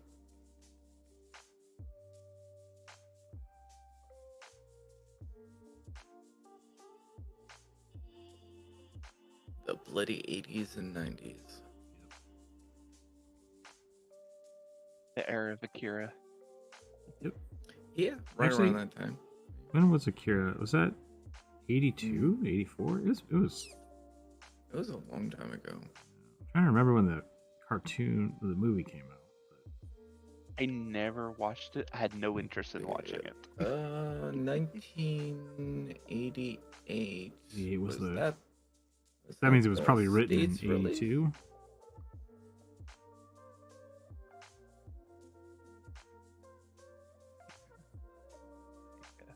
The animation is amazing. The story is So- brutal. It kind of set the scene for Yeah. a lot of stuff. So 88 was the Japanese release of Akira as a film. So it was written back in 82. 82, yeah. 82. Okay. Originally serialized in a manga. Yeah. I know I have friends who are like hardcore, like early anime fans. They're like, you have to watch Akira. It's like, it's the pinnacle of anime of that time. It's like, I don't want to watch people psychically grow machines out of their body parts and grossness. Well, yeah. There's I a mean, this- really good scene of them fighting on motorcycles, and it's rough. Like, it's just gang Yeah. violence. It's just like, it's 100%. That's all it is. Freak sharks. Yep. So, Yeah. no, it's definitely, for what it is, it's really good. Yeah. V12, Back hello, to hello. bug armor.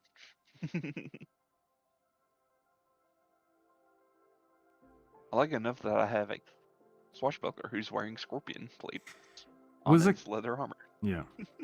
Was Akira the first movie that had an orbital space laser?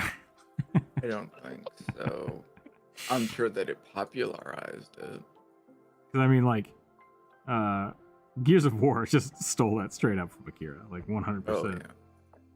And they're not the only ones. Pew! I mean, the U.S. government even tried researching orbital safeguard systems that used lasers or metal pellets. I can't imagine reading the comic now because, like, you're right, it is a really slow burn. Because it seems like almost like a kind of just a slice of life biker gang comic, and then all of a sudden it turns into this crazy sci-fi I was gonna say Akira-esque movie. Like, it defined its own genre, of being Yeah. weird. Psychic powers and stuff. So I can't imagine what that was like reading that. Look, hey, this is great. This guy's got a really cool bike. And then it's like, oh, God. Yeah. I mean, let's see. Sorry, we can change the subject. No, it's fine. I'm just We're trying to just think of Blade some Runner of the without other androids. stories that were happening during that time frame. Shadowrun Cyberpunk without the fantasy of cybernetics. It was pre-cyberpunk though. Blade Runner without the androids. I mean, the whole Blade Runner is the androids. Like, it's the whole shebang. So I mean, it was in the era of heavy metal and everything. Yeah.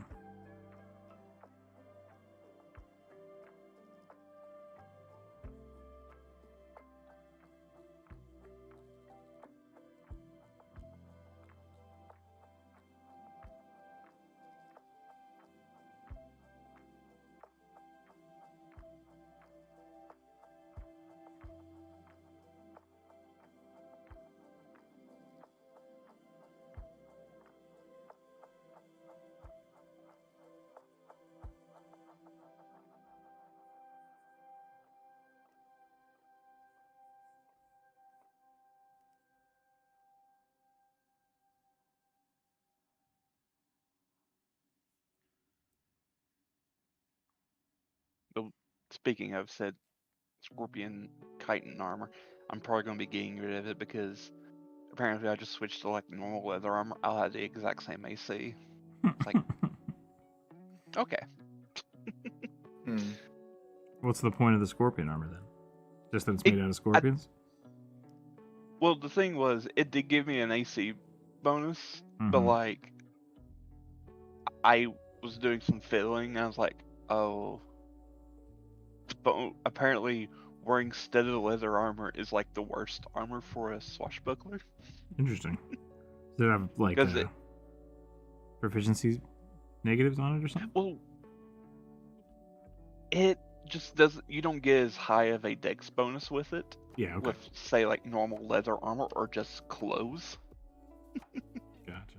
It's like, oh, Hey, okay. Rook, can't stay, but just want to say great work, looking great. Keep up that loose. Hey, thanks, Ted. No problem. Have a wonderful day. Thanks for stopping by. Yeah, the armor check penalties in Pathfinder are huge in comparison. I also keep forgetting that I have them. It's like crap. I have like a -5 to my speed, but I keep forgetting that. So Yeah, and that's why just- I think Pathfinder really needs something like D&D Beyond for it to be hyper successful. So I hope Path Builder and Foundry really keep up on that. Like, I think that's going to make that way more effective. because I have like a natural like 35 movement, Mhm. and eventually can go up to 45. Yeah, I think Fine Ice is like 25 right now because he's wearing armor, heavy armor. Because elves are one of the few that start out with 30 movement. Mhm. So he loses a bunch for his armor, but then because of his paladin order, he gets 5 back. And so it's just kind of like, it's a weird balance. It's nice. Don't forget the forehead, Jim, and then there's 4 sets of eyes on the helmet. I mean, that's not what I'm drawing. I'm going weird space goo.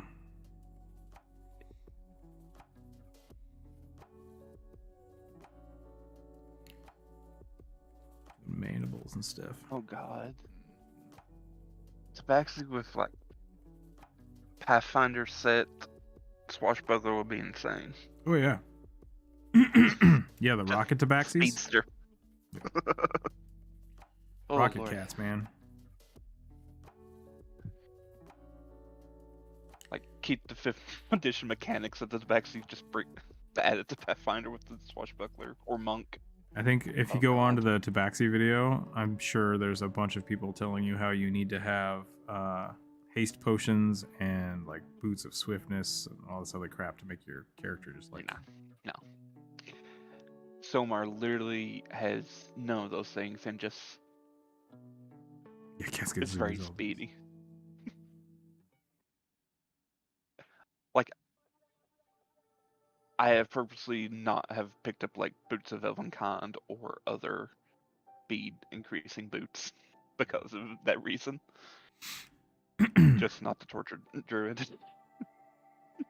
Yeah, there's definitely like a. I want to let people when I let them make a character. I want to give them access to like. Yeah, what's in the book? Sure, just buy it, whatever. But at the same time, like that kind of thing happens, right? It's like, oh yeah, so I just Yeah. picked up these magical boots. It's like, what do you mean you just picked up these magical boots? Like, can you just buy Boots of Elven Swiftness anywhere? Like, because if that's the case, I should be giving that to a ton of my enemies and like random NPCs have them. So I like giving those out for like cool quest rewards. And I generally just don't have magic items available to purchase like on normally. Yeah. But that's something that it's kind of my own thing. So I'm on the fence about it because I like people with like, I want to make a really fast cat. It's like, cool, yeah, start the game with those. That's great. Yeah, I didn't realize that Washbugglers would be so speedy. Mm. And just like, oh, eventually I'll have like 50 feet of movement Yep. with if I have panache. Just gotta dance all over that battlefield. Poking people as I go along.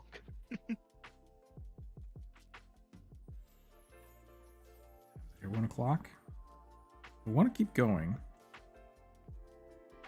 I also How many more do we have left? 10. Oh, Yeah, I don't think I'm gonna get through all of them.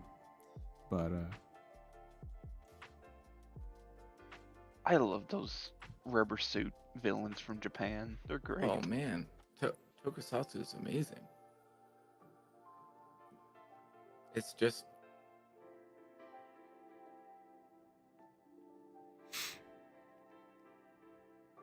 It's weird that it kind of evolved out of Godzilla because the company who made Yeah. Ultraman was the company who made Godzilla movies. yeah. I mean, I think that's why, right? Like they had the knowledge and the know-how to make big giant rubber suits.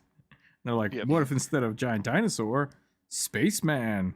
Like, wait, why does the spaceman get big? Yes, yeah. do it. Then they had kaiju battles, and people battling kaijus,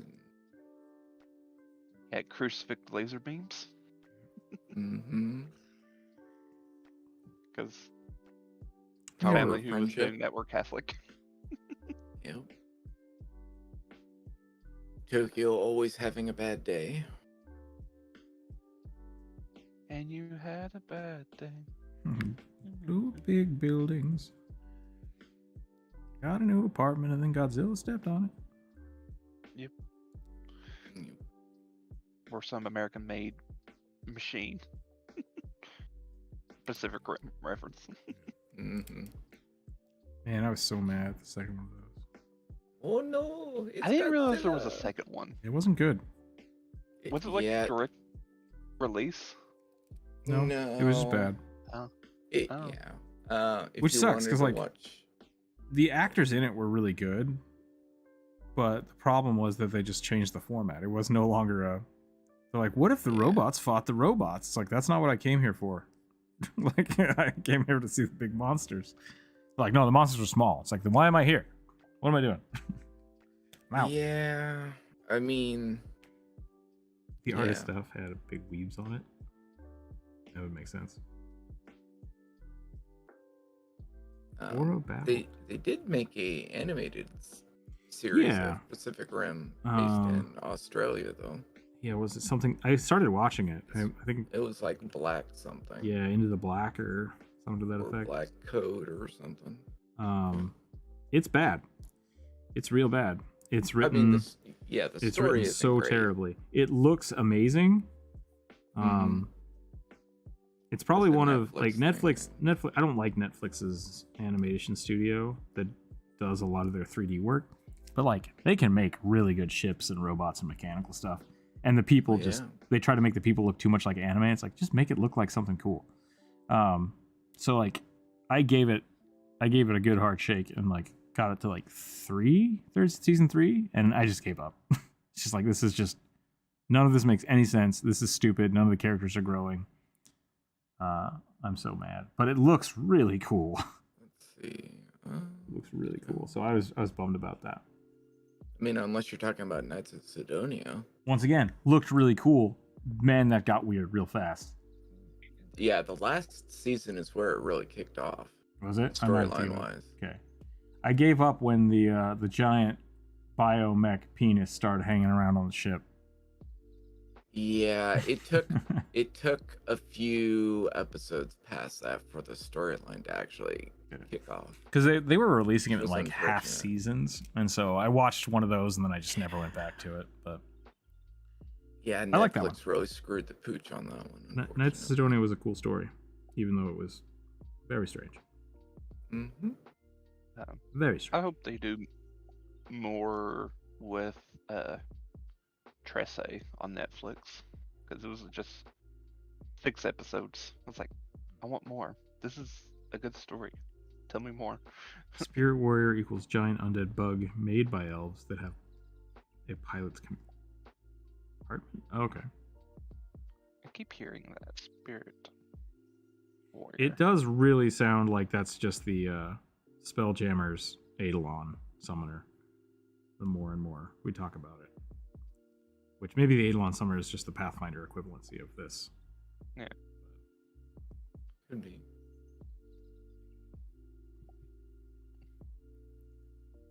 I saw that 5e is going to be moving away from Ardlings. Yeah. I think that's probably for the best. Yeah. It's just not necessary. And they were trying to create a character that did everything, and it just didn't make sense. Thoughts about Spirit guns in warriors, D&D? It's fine. Like, it just depends on your whatever you're playing. You just need to make sure they match your level of play. I'm a big fan of like modern firearms in D&D and Pathfinder. But they should come with quite a big. I mean, spell guns. You Why take not? fire damage. Well, I mean, Pathfinder did a really good job with like touch AC and stuff, which made guns feel really, really potent. And 5e just basically kind of like haphazardly added them after the fact. So Yeah. I think your system needs to make sense for them, and you just need to essentially you can just run them like crossbows, but with either higher damage or higher accuracy, depending on how you want to work it. I don't see a problem with that. Yeah, because didn't 5e only have really effectively one armor system? Yep. Versus Pathfinder has 2. And You they have got your they got range rid of and it. your They got rid of it in 2nd edition. They got rid of touch again. But the way firearms work in 2nd edition, I think, are basically you get like bonuses on crits, right? Is that how it works? You get the precision bleeds Yeah. and So there's all firearms. Well, most firearms have a type of trait that when you crit, you do more damage. But they also changed how their crit system works. So I googled spirit warriors. They are enormous undead insects used as long-range weapons of elven crack troops, all right. Neat. which is weird. Guns actually had a rule in 5e DM's guide. I didn't know that. I'll have to look that up. It's not new though. Yeah, but like they were in 3.0. It's not that. They just, like I said, you just have to kind of figure out where you want to put them. Because you can have everything from like blunderbusses to just old school fire, like dragon breath cannons and stuff. Forgotten Realms has had guns, but they're still rare and expensive. Yeah, and I mean, Forgotten Realms has had like spaceships and stuff. So there's firearms are not. I don't think they're bad. Yeah, you just want to be careful. Yeah, the biggest thing about them is like, if you have a nice rifle, compared to everything else in the game, they have infinite range. Like that's just that's the thing to really worry about.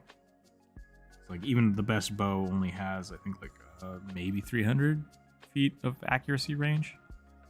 I want to say 300, Yeah, it's either 280 or 300. Yeah. something like that. you just gotta think about that if you want to add it to your game. I think they're totally fine. I don't have any problems with it.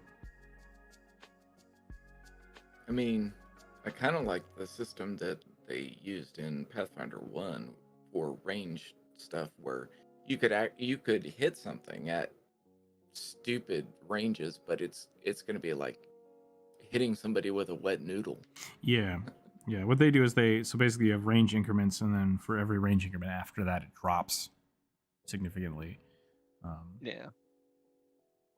In second edition, it's more of less the damage drops, and it's more of you take a negative to your attack roll.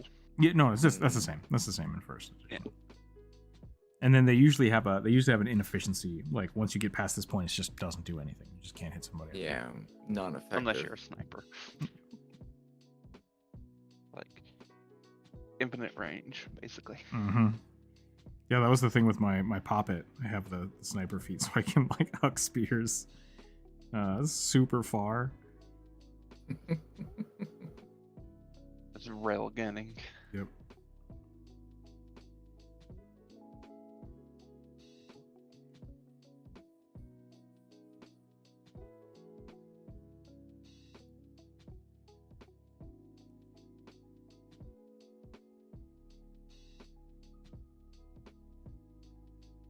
But yeah, shooting things past a certain distance generally means things like, oh, well, I get my sneak attack because they're not aware of me.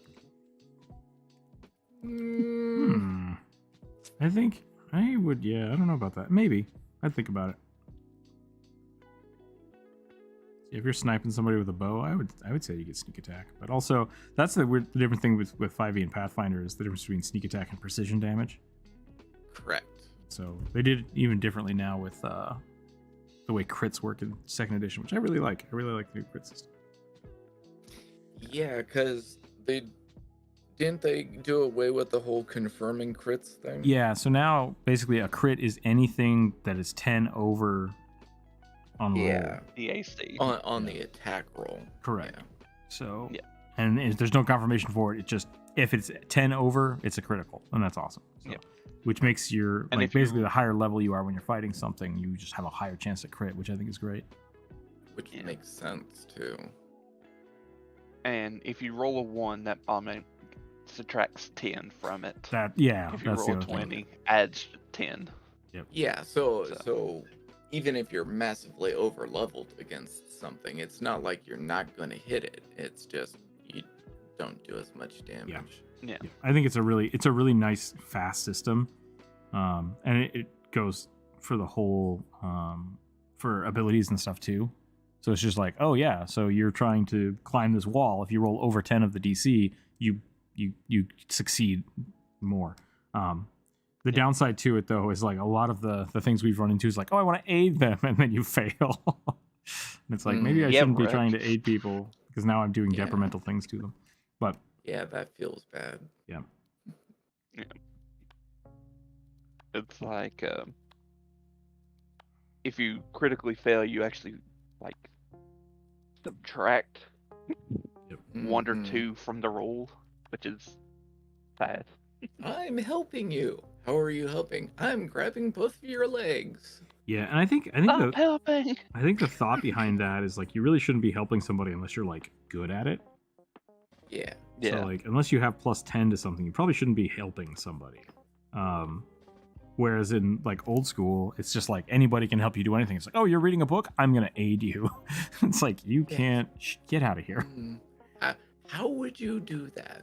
It was like 15th century where about 40% of soldiers had guns. Yeah, like guns have been around forever. That's what I'm saying. Like if anything from cannons to just like single shot, I think they were called dragon guns.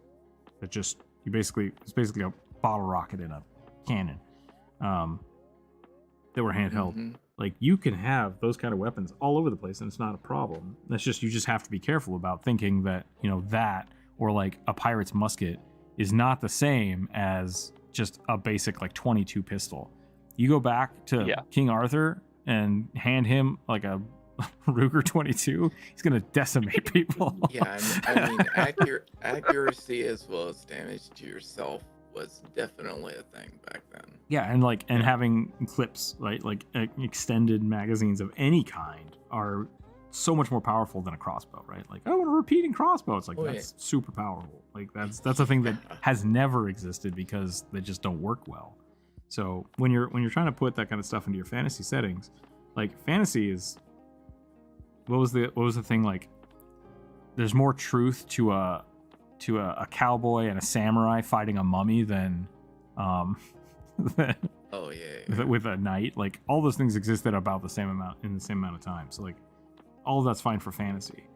But then you're looking at like Conan and you're like, oh yeah, this is thousands of years ago. It's like Conan's probably a post-apocalyptic world. Like it was probably after our year. I think that we had that discussion a while back too about Conan the Barbarian really being post-apocalyptic. Yep.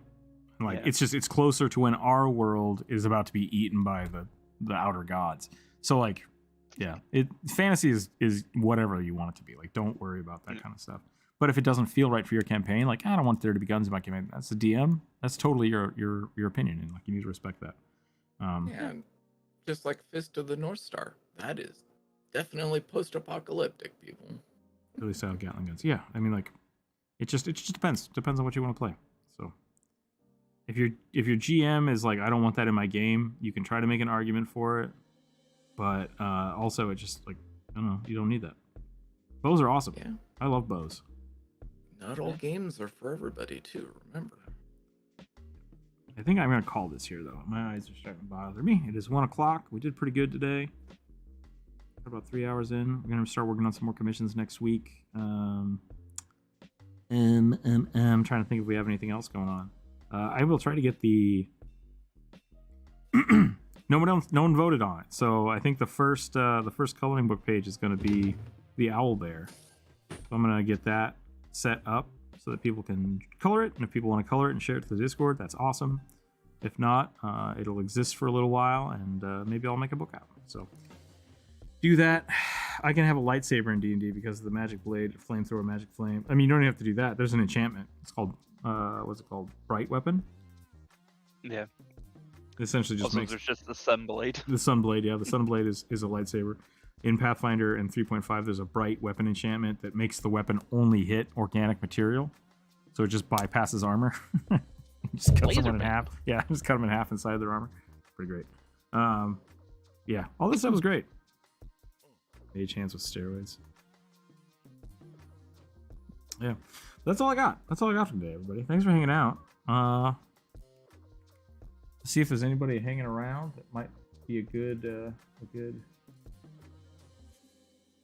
raid thing. Check out the Patreon if you want stickers. We got new stickers coming in. I'm gonna send out some tarot cards. We're gonna design more tarot cards this month. That's my other plan.